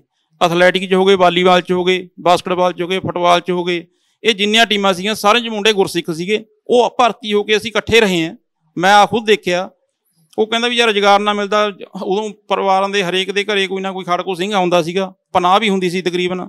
ਬੜੇ ਪੁਲਿਸ ਅਫਸਰ ਹੁਣ ਜਿਹੜੇ ਇੰਸਪੈਕਟਰ ਇਹੋ ਜਿਹੇ ਨੇ, ਉਹ ਕਹਿੰਦੇ ਹਾਂ ਯਾਰ ਅਸੀਂ ਆਪ ਪਨਾਹ ਦਿੰਦੇ ਰਹੇ ਹਾਂ, ਰੋਟੀ ਵੀ ਖਿਲਾਈ ਹੈ। ਉਦੋਂ ਪ੍ਰਭਾਵਿਤ ਹੋ ਗਏ, ਉੱਧਰ ਜਾਣ ਨਾਲ ਉਹ ਆਪਣਾ ਪੁਲਿਸ 'ਚ ਭਰਤੀ ਹੋ ਗਏ ਸੀਗੇ। ਸੋ ਉਸ ਟਾਈਮ ਇਹ ਬਹੁਤ ਜ਼ਿਆਦਾ ਜਿਹੜੇ ਅਫਸਰਾਂ ਨੇ ਸਲਾਹ ਦਿੱਤੀ ਸੀ, ਉਹਨਾਂ ਦੀ ਸਲਾਹ ਕੰਮ ਵੀ ਕੀਤੀ ਹੈ ਇਹ, ਕਿਉਂਕਿ ਜਦੋਂ ਰੁਜ਼ਗਾਰ ਮਿਲ ਗਿਆ, ਉਹ ਬੰਦੇ ਦਾ ਆਟੋਮੈਟਿਕ ਦਿਮਾਗ ਦੂਜੇ ਪਾਸੇ ਆ ਜਾਂਦਾ ਗਾ, ਨਹੀਂ ਫਿਰ ਦੂਜੇ ਪਾਸੇ ਜਾਣਾ ਹੀ ਹੁੰਦਾ ਗਾ। ਇਹ ਸੀ ਕਿ ਨੌਜਵਾਨਾਂ ਨੂੰ ਸਰਕਾਰ ਸੀ ਜਿਹੜੀ, ਉਹ ਚਾਹੁੰਦੀ ਤਾਂ ਉਹ ਸਾਰੀ ਚੀਜ਼ਾਂ ਨੂੰ ਬਚਾ ਸਕਦੀ ਸੀ, ਉਹ ਸਾਰੀਆਂ ਚੀਜ਼ਾਂ ਨੂੰ ਰੋਕਿਆ। ਜੋ ਪੰਜਾਬ ਦੇ ਵਿੱਚ ਇੱਕ ਖੂਨੀ ਦਹਾਕਾ ਪੰਜਾਬ ਨੇ ਹੰਢਾਇਆ, ਉਹ ਗੱਲਾਂ ਨੂੰ ਰੋਕਿਆ ਜਾ ਸਕਦਾ। ਬਿਲਕੁਲ, ਉਹ ਗੱਲਾਂ ਨੂੰ ਭਾਈ ਸਾਹਿਬ ਬਹੁਤ ਵਧੀਆ ਤਰੀਕੇ ਨਾਲ ਰੋਕਿਆ ਜਾ ਸੀ। ਜਿਵੇਂ ਤੁਹਾਨੂੰ ਮੈਂ ਅਫਸਰਾਂ ਦੀ ਇਹਨਾਂ ਦੀ ਗੱਲ ਕੀਤੀ ਹੈ ਨਾ, ਇਹ ਉਸ ਟਾਈਮ DIG ਸੀਗੇ ਰਾਜਦੀਪ ਸਿੰਘ ਗਿੱਲ, ਮਹਿਲ ਸਿੰਘ ਭੁੱਲਰ IG ਸੀਗੇ। ਇਹਨਾਂ ਨੇ ਹੀ KPS ਗਿੱਲ ਨੂੰ ਕਿਹਾ ਸੀਗਾ ਵੀ ਤੁਸੀਂ ਇੱਧਰ ਆਪਣੇ ਮੁੰਡਿਆਂ ਨੂੰ, ਨੌਜਵਾਨਾਂ ਨੂੰ ਭਰਤੀ ਕਰੋ, ਵੀ ਤਾਂ ਕਿ, ਕਿਉਂਕਿ ਉਸ ਟਾਈਮ ਐਂ ਸੀ ਨਾ ਵੀ ਪੁਲਿਸ ਦੀ ਭਰਤੀ ਘੱਟ ਹੈ, ਖੜਕੂ ਮੂਵਮੈਂਟ ਦੀ ਜ਼ਿਆਦਾ ਸੀ ਭਰਤੀ, ਖੜਕੂ ਮੁੰਡੇ ਜ਼ਿਆਦਾ ਹੋ ਰਹੇ ਸੀਗੇ, ਪੁਲਿਸ 'ਚ ਕੋਈ ਹੋ ਨਹੀਂ ਰਿਹਾ ਸੀਗਾ। ਫਿਰ ਉਹਨੇ ਸਪੋਰਟਸ ਕੋਟੇ ਨੂੰ ਇੱਕ ਪਹਿਲ ਦਈ, ਜਿਹਦੇ 'ਚ ਇਹ ਕਾਮਯਾਬੀ ਹੋਏ ਨੇਗੇ। ਬਹੁਤ ਮੁੰਡੇ ਉਸ ਟਾਈਮ ਭਰਤੀ ਹੋ ਗਏ, ਸਾਡੇ ਸੈੱਟ ਵੀ ਹੋਏ ਨੇ। ਅੱਜ ਮੇਰੇ ਨਾਲ ਦੇ ਇੰਸਪੈਕਟਰ DSP ਬਣੇ ਹੋਏ ਨੇ, ਤਕਰੀਬਨ ਮੈਨੂੰ ਪੁਲਿਸ ਰਿਮਾਂਡਾਂ 'ਚ ਹੀ ਮਿਲੇ ਨੇਗੇ। ਅਤੇ ਚਲੋ ਉਹਨਾਂ ਦੀ ਕਿਸਮਤ ਹੈ। ਸੋ ਕਹਿਣ ਦਾ ਮਤਲਬ, ਜਿਵੇਂ ਮੈਂ ਰਿਜ਼ਾਈਨ ਦੇ ਕੇ ਆ ਗਿਆ, ਉਹ ਵੀ ਰਿਜ਼ਾਈਨ ਦੇ ਕੇ ਆ ਸਕਦੇ ਸੀਗੇ, ਉਹ ਵੀ ਮੇਰੀ ਜਿਸ ਤਰ੍ਹਾਂ ਭਟਕਦੇ ਹੁਣ। ਸੋ ਵਧੀਆ ਰੈਂਕ 'ਤੇ ਹੁਣ ਭਰਤੀ ਵੀ ਹੈਗੇ ਨੇਗੇ, ਕੋਈ ਇਹੋ ਜਿਹੀ ਗੱਲ ਨਹੀਂ। ਹਾਂਜੀ, 8 ਪਰਚੇ ਤੁਹਾਡੇ ਉੱਤੇ ਦੱਸੇ ਜਾਂਦੇ ਨੇ ਕਿ ਪਾਏ ਗਏ ਸੀ। ਜ਼ਿਕਰ ਆਉਂਦਾ ਹੈ, ਅਸੀਂ ਪੜ੍ਹਿਆ ਇਹਨਾਂ ਗੱਲਾਂ ਬਾਰੇ ਕਿ 7 ਦੇ ਵਿੱਚ ਤੁਹਾਨੂੰ ਬਰੀ ਹੋਏ ਹੋ। ਉਹ ਪਰਚੇ ਕੁੱਲ ਕਿੰਨੇ ਨੇ, ਅਤੇ ਕਦੋਂ ਮੂਵਮੈਂਟ ਦੇ ਵਿੱਚ ਤੁਹਾਡੇ ਉੱਤੇ ਪਰਚੇ ਜਾਂ ਇੱਦਾਂ ਦੀਆਂ ਜਿਹੜੀਆਂ ਪਰਚੇ ਪੈਂਦੇ ਰਹੇ? ਮੇਰੇ ਤੇ ਭਾਜੀ ਟੋਟਲ ਪਰਚੇ 12 ਦੇ ਕਰੀਬ ਨੇ ਜੀ, 12 ਦੇ। ਹਾਂ, ਕਿਉਂਕਿ ਪੁਲਿਸ ਕੀ ਕਰਦੀ ਹੈ ਜੀ, ਪੁਲਿਸ ਰਿਮਾਂਡ ਦੇ ਵਿੱਚ ਜੇ ਅੱਗੇ ਪਤਾ ਵੀ 15 ਦਿਨ ਹੋ ਗਏ ਪੁਲਿਸ ਰਿਮਾਂਡ 'ਚ, ਇੱਕ ਪਰਚੇ 'ਚ ਨਹੀਂ ਉਹਨਾਂ ਨੂੰ ਰਿਮਾਂਡ ਮਿਲਦਾ ਤਾਂ ਦੂਜੇ ਪਰਚੇ ਦਿਖਾ ਕੇ ਰਿਮਾਂਡ ਲੈ ਲੈਂਦੇ ਆ। ਉਹ ਚਾਹੇ 6 ਮਹੀਨੇ 3 ਮਹੀਨਿਆਂ ਬਾਅਦ ਬਰੀ ਹੋ ਜਾਂਦਾ ਗਾ, ਕਿਉਂਕਿ ਆਪੇ ਪੁਲਿਸ ਵਾਪਸ ਲੈ ਲੈਂਦੀ ਹੈ ਵੀ ਹਾਂ ਸਾਡੀ ਤਫਤੀਸ਼ ਪੂਰੀ ਹੋ ਗਈ, ਇਹਦਾ ਕੋਈ ਰੋਲ ਨਹੀਂ ਹੈਗਾ। ਸੋ ਐਂ 12 ਪਰਚੇ ਨਹੀਂ ਮੇਰੇ ਤੇ। ਰਿਮਾਂਡ ਲੈਣ ਦਾ ਕੀ ਚੱਕਰ ਹੁੰਦਾ ਕਿ ਇੱਕ ਪਰਚੇ 'ਚ ਰਿਮਾਂਡ ਨਹੀਂ ਮਿਲਿਆ, ਦੂਜੇ 'ਚ ਲੈ ਲਓ? ਉਹ ਮਕਸਦ ਕੀ ਹੈ ਪਿੱਛੇ ਦੇ, ਵੀ ਪਤਾ ਕੀ ਕਰਨਾ ਚਾਹੁੰਦੇ ਨੇ? ਪਤਾ ਭਾਈ ਸਾਹਿਬ ਹੈਰਾਨ ਕਰਨਾ ਹੁੰਦਾ ਗਾ ਇਹਨਾਂ ਨੇ ਵੀ ਜਿਹੜੀ ਕਿ ਪੁੱਛ ਗਿੱਛ ਦੋ 2-4 ਦਿਨਾਂ 'ਚ ਹੋ ਜਾਂਦੀ ਹੈ। ਲੰਮਾ ਟਾਈਮ ਤਾਂ ਰੱਖਦੇ ਨੇ ਵੀ ਜਿਵੇਂ ਭਾਈ ਜਤਾਰ ਸਿੰਘ ਹਵਾਰਾ ਦਿੱਲੀ ਫੜ ਹੋ ਗਿਆ, ਉਹਦਾ 2 ਮਹੀਨੇ ਚੱਲਣਾ ਗਾ ਰਿਮਾਂਡ, ਅਤੇ ਉਹ ਰਿਮਾਂਡ 2 ਮਹੀਨੇ ਚੱਲਣਾ, ਉਹਨੂੰ ਐ ਵੀ ਕੋਈ ਹੋਰ ਗੱਲ ਵਿੱਚੋਂ ਨਿਕਲ ਸਕਦੀ ਹੈ ਵੀ ਇਹਨੂੰ ਦੁਬਾਰੇ ਲੈ ਕੇ ਆਉਣ ਨਾਲੋਂ ਇੱਥੇ ਹੀ ਪੁਲਿਸ ਰਿਮਾਂਡ 'ਤੇ ਰੱਖੋ। ਜਿਸ ਕਰਕੇ ਫਿਰ ਉਹ ਸਾਨੂੰ ਪੁਲਿਸ ਰਿਮਾਂਡ ਅੱਗੇ ਤੋਂ ਅੱਗੇ ਵਧਾ ਦਿੰਦੇ ਨੇਗੇ ਜੀ। ਇੱਕ ਪਰਚੇ 'ਚ ਤਾਂ ਇੰਨਾ ਦਿਨ ਰਿਮਾਂਡ 10 ਦਿਨ ਤੋਂ ਬਾਅਦ ਮਿਲਦਾ ਹੀ ਨਹੀਂ ਹੈਗਾ। ਫਿਰ ਉਹ ਪੁਲਿਸ ਕੀ ਕਰਦੀ ਹੈ, ਜਿਹੜੀ ਪੁਰਾਣਾ ਕੋਈ ਬੈਗ ਪਰਚਾ ਪਿਆ ਹੁੰਦਾ, ਨਹੀਂ ਉਹਦੇ 'ਚ ਬਰਾਮਦਗੀ ਹੋਈ ਹੁੰਦੀ ਜਾਂ ਨਹੀਂ ਬੰਦਾ ਫੜਿਆ ਹੁੰਦਾ, ਉਹ 'ਚ ਦਿਖਾ ਦਿੰਦੇ ਆ ਵੀ ਹਾਂ ਸਾਨੂੰ ਇਹਦੇ 'ਚ ਨਾਲ ਤਫਤੀਸ਼ ਕਰਨੀ ਹੈ, ਤਾਂ ਜੱਜ ਉਹ ਰਿਮਾਂਡ ਦੇ ਦਿੰਦਾ ਗਾ। ਸੋ ਇਸ ਤਰੀਕੇ ਨਾਲ ਪੁਲਿਸ ਅੱਗੇ ਤੋਂ ਅੱਗੇ ਰਿਮਾਂਡ ਲੈ ਕੇ ਪੁਲਿਸ ਪਰਚੇ ਪਾਈ ਜਾਂਦੀ ਹੈ ਜੀ। ਉਸ ਮੂਵਮੈਂਟ ਦੇ ਉਹ ਅਖੀਰਲਾ ਸਮਾਂ ਜਿਹੜਾ ਕਿਹਾ ਜਾਂਦਾ, ਹਾਲਾਂਕਿ ਇਹ ਵੀ ਕਿਹਾ ਜਾਂਦਾ ਕਿ ਮੂਵਮੈਂਟ ਹੈ ਤਾਂ ਖਤਮ ਨਹੀਂ, ਮੂਵਮੈਂਟ ਚੱਲ ਰਹੀ ਹੈ। ਤੁਹਾਡੇ ਵਿਚਾਰਾਂ ਦੇ ਵਿੱਚ ਕੀ ਹੈ ਕਿ ਇਹ ਮੂਵਮੈਂਟ ਚੱਲ ਰਹੀ ਹੈ ਜਾਂ ਮੂਵਮੈਂਟ ਖਤਮ ਹੋ ਗਈ? ਨਹੀਂ ਭਾਜੀ, ਖਤਮ ਤਾਂ ਦੇਖੋ ਕੋਈ ਚੀਜ਼ ਹੁੰਦੀ ਨਹੀਂ, ਉਹਦੀ ਮੂਵਮੈਂਟ ਤਾਂ ਚੱਲੇ ਰਹੀ ਹੈ। ਮੰਨਦੇ ਹਾਂ 95 ਤੋਂ ਬਾਅਦ ਮੂਵਮੈਂਟ ਡਾਊਨ ਆ ਗਈ ਸੀਗੀ, ਪਰ ਉਸ ਤੋਂ ਬਾਅਦ ਹੁਣ ਆਪਾਂ ਰੋਜ਼ ਦੇਖਦੇ ਹਾਂ ਮਹਾਰਾਜ ਸਾਹਿਬ ਦੀ ਬੇਅਦਬੀਆਂ ਹੋ ਰਹੀਆਂ ਨੇਗੀਆਂ। ਉਹ ਕੋਈ ਨਾ ਕੋਈ ਆਪਣੇ ਹੀ ਸਿੱਖਾਂ 'ਚੋਂ ਕੋਈ ਨਾ ਕੋਈ ਮੁੰਡੇ ਦੇ ਕਿਸੇ ਨਾ ਕਿਸੇ ਦੇ ਜਜ਼ਬਾਤ ਭੜਕਦੇ ਨੇ, ਉਹ ਫਿਰ ਦੁਬਾਰੇ ਹਥਿਆਰ ਚੁੱਕਦਾ ਗਾ। ਹੁਣ ਹਥਿਆਰ ਚੁੱਕਣ ਨਾਲ ਹੁਣ ਜਿਵੇਂ ਕਈ ਵਾਰ ਪੁਰਾਣੇ ਬੰਦੇ ਬੈਠੇ ਨੇ ਉਹਦੇ ਲਿੰਕ 'ਚ ਆ ਜਾਂਦਾ, ਉਵੇਂ ਬੰਦੇ ਕੋਲ ਹਥਿਆਰ ਆ ਜਾਂਦੇ ਆ, ਮੂਵਮੈਂਟ ਤਾਂ ਫਿਰ ਦੁਬਾਰੇ ਖੜੀ ਹੋ ਜਾਂਦੀ ਹੈ। ਫਿਰ ਪੁਲਿਸ ਜਾਣ ਕੇ ਖੜੀ ਕਰਦੀ ਹੈ। ਜਿਵੇਂ ਮੰਨ ਲਓ ਮੈਂ ਹਾਂ, ਮੇਰੇ ਨਾਲ ਜਿਹਨੇ ਹੱਥ ਮਿਲਾਇਆ, ਜਿਹਦੇ ਨਾਲ ਰੋਟੀ ਖਾਈ ਹੈ, ਜਿਹਦੇ ਨਾਲ ਕੁਛ ਐ ਜਿਗਰੀ ਹੈ, ਉਹਨੂੰ ਪੁਲਿਸ ਜ਼ਿਆਦਾ ਹੈਰਾਨ ਕਰਦੀ ਹੈ। ਮੂਵਮੈਂਟ ਤਾਂ ਪੁਲਿਸ ਹੀ ਖੜੀ ਕਰਦੀ ਹੈ, ਖਾਸ ਕਰਕੇ ਏਜੰਸੀਆਂ ਜਿਹੜੀ ਦਿੱਲੀ ਦੀਆਂ ਨੇ। ਮੂਵਮੈਂਟ ਅਸਲ 'ਚ ਹੈ ਕੀ ਮੂਵਮੈਂਟ ਖਾੜਕੂ ਸਿੰਘਾਂ ਦੇ ਦੁਆਰਾ ਲੜੀ ਗਈ ਉਹ ਲੜਾਈ ਹੀ ਮੂਵਮੈਂਟ ਹੈ, ਜਾਂ ਜਿਵੇਂ ਤੁਸੀਂ ਕਿਹਾ ਕਿ ਮੂਵਮੈਂਟ ਚੱਲ ਰਹੀ ਹੈ, ਤਾਂ ਹੁਣ ਉਹ ਮੂਵਮੈਂਟ ਕਿਸ ਢੰਗ ਦੇ ਨਾਲ ਹੈ ਤੇ ਹੁਣ ਉਹ ਮੂਵਮੈਂਟ ਦੀ ਲੜਾਈ ਕਿਹਨਾਂ ਦੇ ਨਾਲ? ਮੂਵਮੈਂਟ ਦੀ ਭਾਈ ਸਾਹਿਬ ਲੜਾਈ ਤਾਂ ਦੇਖੋ ਆਪਣੇ ਉਸੇ ਟਾਈਮ ਤੋਂ ਗਲਤ ਅਨਸਰ ਬਹੁਤ ਬੈਠੇ ਨੇਗੇ ਇੱਥੇ ਪੰਜਾਬ 'ਚ, ਜਿਨ੍ਹਾਂ ਨੇ ਮੂਵਮੈਂਟ ਦੇ ਟਾਈਮ ਸਾਡਾ ਬਹੁਤ ਜ਼ਿਆਦਾ ਨੁਕਸਾਨ ਕੀਤਾ ਗਾ। ਪੁਲਿਸ ਅਫਸਰ ਇਹੋ ਜਿਹੇ ਨੇ, ਗੁਰਮੀਤ ਪਿੰਕੀ ਕੈਟ ਵਰਗੇ, ਠੀਕ ਹੈ ਜੀ, ਜਿਨ੍ਹਾਂ ਨੇ ਕਿਸੇ ਦੀ ਧੀ ਭੈਣ ਦੀ ਕੋਈ ਦੇਖਿਆ ਹੀ ਨਹੀਂ ਹੈਗਾ। ਥਾਣੇ ਦੇ ਵਿੱਚ ਉਸੇ ਤਰ੍ਹਾਂ ਕੀਤਾ ਜਿਵੇਂ ਇੱਕ, ਮੈਂ ਤੁਹਾਨੂੰ ਦੱਸ ਨਹੀਂ ਸਕਦਾ ਵੀ ਕਿਵੇਂ ਕੀਤਾ ਉਹਨਾਂ ਨੇ। ਸੋ ਜਿਸ ਪਰਿਵਾਰ ਦੇ ਕਿਸੇ ਦੇ ਸਾਹਮਣੇ ਧੀ ਭੈਣ ਨਾਲ ਐਂ ਹੋ ਗਿਆ, ਉਹ ਕਦੇ ਚੁੱਪ ਕਰਕੇ ਥੋੜ੍ਹਾ ਬੈਠ ਸਕਦਾ ਗਾ। ਉਹ ਕਿਸੇ ਨਾ ਕਿਸੇ ਟਾਈਮ ਉਹਦਾ ਜਜ਼ਬਾਤ ਭੜਕਦੇ ਨੇ, ਉਹ ਫੇਰ ਜਾ ਕੇ ਹਥਿਆਰ ਚੱਕਦਾ ਗਾ।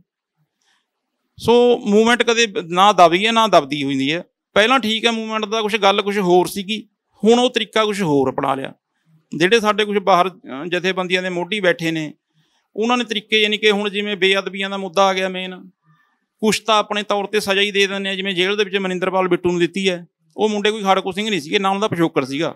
ਉਹਨਾਂ ਦੇ ਆਪਣੇ ਜਜ਼ਬਾਤ ਜਾ ਕੇ ਮਨਿੰਦਰਪਾਲ ਬਿੱਟੂ ਉਹਨਾਂ ਦੇ ਸਾਹਮਣੇ ਆ ਗਿਆ, ਉੱਥੇ ਉਹਨਾਂ ਨੇ ਕਤਲ ਕਰਤਾ। ਉਹਨੂੰ ਆਪਾਂ ਮੂਵਮੈਂਟ ਨਹੀਂ ਕਹਿੰਦੇ, ਉਹ ਇੱਕ ਜਜ਼ਬਾਤੀ ਉਹ ਹੋ ਗਿਆ ਵੀ ਹਾਂ ਇਹਨੇ ਗੁਰੂ ਸਾਹਿਬ ਦੀ ਬੇਅਦਬੀ ਦਾ ਬਦਲਾ ਲਿਆ ਹੈਗਾ। ਉਹ ਆ ਜਾਂਦੀ, ਜਿਵੇਂ ਅਜੀਤ ਸਿੰਘ ਪੁੱਲਾ ਮਾਰਿਆ ਸੀਗਾ, ਪੁੱਲੇ ਦੇ ਬਹੁਤ ਜ਼ਿਆਦਾ ਇਹੋ ਜਿਹੇ ਕੰਮ ਗਲਤ ਕੀਤੇ ਸੀ ਉਸ ਟਾਈਮ। ਬਲਵਿੰਦਰ ਜਟਾਣੇ ਦਾ ਸਾਰਾ ਪਰਿਵਾਰ ਫੂਕਤਾ ਸੀ ਉਹਨੇ, ਜਿਉਂਦੇ ਜੀ, ਠੀਕ ਹੈ ਜੀ। ਭਾਈ ਜੋਗਾ ਸਿੰਘ ਖਾਨਪੁਰ ਦਾ ਪਰਿਵਾਰ ਐਂ ਫੂਕਿਆ ਸੀ ਉਹਨੇ, ਗੋਲੀਆਂ ਸਿੱਧੀਆਂ ਮਾਰੀ ਸੀਗੀਆਂ। ਤੁਸੀਂ ਪੁਰਾਣੇ ਉਸ 'ਚ ਲੈ ਕੇ ਚਲੇ ਜਾਓ। ਤਾਂ ਕਹਿਣ ਦਾ ਮਤਲਬ ਖਾੜਕੂ ਜਥੇਬੰਦੀਆਂ ਦੀ ਉਹ ਪੂਰੀ ਹਿੱਟ ਲਿਸਟ 'ਤੇ ਰਿਹਾ, ਉਹ ਕਿਸੇ ਦੇ ਹੱਥ ਨਹੀਂ ਆਇਆ ਹੈਗਾ। ਬੱਬਰਾਂ ਦੇ ਬਹੁਤ ਸਾਡੇ ਹਿੱਟ ਲਿਸਟ 'ਤੇ ਰਿਹਾ, ਉਹ ਨੇੜੇ ਵੀ ਲੱਗਿਆ ਉਹਦੇ, ਪਰ ਗੱਲ ਨਹੀਂ ਬਣੀ। ਉਹਦਾ ਕਹਿਣ ਦਾ ਮਤਲਬ ਜੇਲ੍ਹ ਜਾਣ, ਜਦੋਂ ਜੇਲ੍ਹ ਭੇਜਿਆ ਕੈਪਟਨ ਅਮਰਿੰਦਰ ਦੀ ਸਰਕਾਰ ਨੇ, ਉੱਥੇ ਗੁੱਗੂ ਦੇ ਹਰਚੰਦ ਉਹਨਾਂ ਦੇ ਕਾਬੂ ਆ ਗਿਆ, ਉਹ ਉੱਥੇ ਹੀ ਉਹਨੂੰ ਫੂਕਤਿਆ। ਉਹਨੂੰ ਆਪਾਂ ਮੂਵਮੈਂਟ ਨਹੀਂ ਕਹਾਂਗੇ, ਨਾ ਉਹ ਖਾੜਕੂ ਜਥੇਬੰਦੀ ਨਾਲ ਜੁੜੇ ਹੋਏ ਸੀਗੇ। ਸਿਰਫ ਇੱਕ ਜਿਵੇਂ ਕਹਿ ਦਿੰਦੇ ਆਪਾਂ ਵੀ ਆਪਾਂ ਉਹਦੇ ਹੱਕ ਦਿਮਾਗੀ ਤੌਰ 'ਤੇ ਜੁੜੇ ਹੋਏ ਹਾਂ ਵੀ ਹਾਂ ਇਹਨੇ ਗਲਤ ਕੀਤਾ, ਵੀ ਆਪਾਂ ਇਹਨੂੰ ਮਾਰਨਾ ਹੀ ਮਾਰਨਾ, ਤਾਂ ਉਸ ਟਾਈਮ ਉਹਨਾਂ ਨੇ ਕਤਲ ਕੀਤਾ ਉਹ। ਸੋ ਕਹਿਣ ਦਾ ਮਤਲਬ ਖਾੜਕੂ ਐਕਸ਼ਨ ਹੋਰ ਚੀਜ਼ ਹੈ, ਇਹ ਆਪਣੀ ਜਿਹੜੀ ਭਾਵਨਾ ਮਜ਼ਾਕ ਗਈ, ਇਹ ਚੀਜ਼ ਹੋਰ ਹੈ ਜੀ। ਖਾੜਕੂ ਐਕਸ਼ਨ ਜਾਂ ਖਾੜਕੂ ਲਹਿਰ ਉਹ ਕਿਸੇ ਇੱਕ ਮਨੋਰਥ ਵਾਸਤੇ ਸੀ ਕਿ ਵੀ ਉਹਦੀ ਕੋਈ ਪ੍ਰਾਪਤੀ ਵਾਸਤੇ ਸੋਚਿਆ ਸੀ ਕਿ ਹਾਂ ਇਸ ਚੀਜ਼ ਦੀ ਇਹ ਪ੍ਰਾਪਤੀ ਅਸੀਂ ਰੱਖਣੀ ਹੈ? ਪ੍ਰਾਪਤੀ ਤਾਂ ਭਾਈ ਸਾਹਿਬ ਦੇਖੋ 1978 ਦਾ ਜਿਹੜਾ ਕਾਂਡ ਹੋਇਆ ਗਾ, ਉਸੇ ਟਾਈਮ ਆਪਾਂ ਨੂੰ ਸਿੱਖਾਂ ਨੂੰ ਜਲੀਲ ਕਰਨ ਲੱਗ ਪਏ ਸੀ ਇਹ। ਉਦੋਂ ਸੰਤ ਭਿੰਡਰਾਂ ਵਾਲੇ ਜਿਉਂਦੇ ਸੀਗੇ, ਤਾਂ ਉਦੋਂ ਤੁਸੀਂ ਉਹਨਾਂ ਦੀ ਤਕਰੀਰਾਂ ਸੁਣੋ, ਉਹਨਾਂ ਨੇ ਇਹੀ ਸੀਗੀ ਵੀ ਸਾਨੂੰ ਸੈਂਟਰ ਸਰਕਾਰ, ਜਿਵੇਂ ਹੁਣ ਆਪਾਂ ਕਹਿੰਦੇ ਹਾਂ ਵੀ ਸਾਨੂੰ ਆਪਣੇ ਹੱਕ ਦੇ ਨਹੀਂ ਰਹੀ, ਆਪਾਂ ਨੂੰ ਹੱਕ ਲੈਣੇ ਪੈਣੇ ਆ। ਇਹ ਉਹ ਹੱਕ ਲੈਣ ਲਈ ਹਥਿਆਰ ਚੁੱਕੇ ਨੌਜਵਾਨਾਂ ਨੇ। ਇਹੀ ਅਕਾਲੀ ਦਲ ਵਾਲੇ, ਬਾਦਲ ਹੋਣੀ ਜਾਂ ਤਲਵੰਡੀ ਵਰਗੇ ਲਾ ਲਓ, ਜਿਹੜੇ ਸਿਆਣੇ ਟੌੜੇ ਵਰਗੇ ਆ, ਇਹਨਾਂ ਦੀ ਪੱਗਾਂ ਨੂੰ ਸੈਂਟਰ ਸਰਕਾਰ ਨੇ ਹੱਥ ਪਾਇਆ। ਉਹਨਾਂ ਨੂੰ ਦੇਖਦੇ ਸਾਡੇ ਵਰਗੇ ਨੌਜਵਾਨਾਂ ਨੇ ਹਥਿਆਰ ਚੱਕੇ ਵੀ ਅਸੀਂ ਸੈਂਟਰ ਤੋਂ ਬਦਲਾ ਲੈਣਾ, ਵੀ ਸਾਡੇ ਬਜ਼ੁਰਗਾਂ ਦੇ ਦਾੜੀਆਂ ਨੂੰ ਹੱਥ ਪਾਇਆ, ਪੱਗਾਂ ਲਾਈਆਂ ਇਹਨਾਂ ਨੇ। ਫਿਰ ਗੁਰਦੁਆਰਿਆਂ ਦੇ ਅਟੈਕ ਹੋਏ ਨੇਗੇ, ਉਸ ਤੋਂ ਨੌਜਵਾਨੀ ਪ੍ਰਭਾਵਿਤ ਹੋ ਗਏ, ਇਹਨਾਂ ਨੇ ਹਥਿਆਰ ਚੁੱਕੇ ਵੀ ਸੈਂਟਰ ਸਰਕਾਰ ਤੋਂ ਅਸੀਂ ਬਦਲਾ ਲੈਣਾ। ਉਸ ਕਰਕੇ ਉਹ ਖਾੜਕੂ ਮੂਵਮੈਂਟ ਸ਼ੁਰੂ ਹੋਈ ਹੈ, ਜਦੋਂ ਕਿ ਖਾਲਿਸਤਾਨ ਦਾ ਕੋਈ ਏਡਾ ਏਜੰਡਾ ਨਹੀਂ ਸੀਗਾ ਵੀ ਅਸੀਂ ਅਲੱਗ ਦੇਸ਼ ਲੈਣਾ ਗਾ। ਅਸੀਂ 47 ਤੋਂ ਪਹਿਲਾਂ 95% ਕੁਰਬਾਨੀਆਂ ਸਿੱਖਾਂ ਦੀਆਂ ਨੇ, ਮੰਨਦੇ ਹੋ ਤਾਂ ਇਤਿਹਾਸ 'ਚ ਹੈ ਨਾ, ਅੰਗਰੇਜ਼ ਖੁਦ ਕਰਕੇ ਗਏ ਨੇ। ਸੋ ਪੰਜਾਬ 'ਤੇ ਰਾਜ ਰਿਹਾ ਅੰਗਰੇਜ਼ਾਂ ਦਾ 100 ਸਾਲ, ਬਾਕੀ ਦੇਸ਼ 'ਤੇ ਰਿਹਾ 200 ਸਾਲ ਜੀ।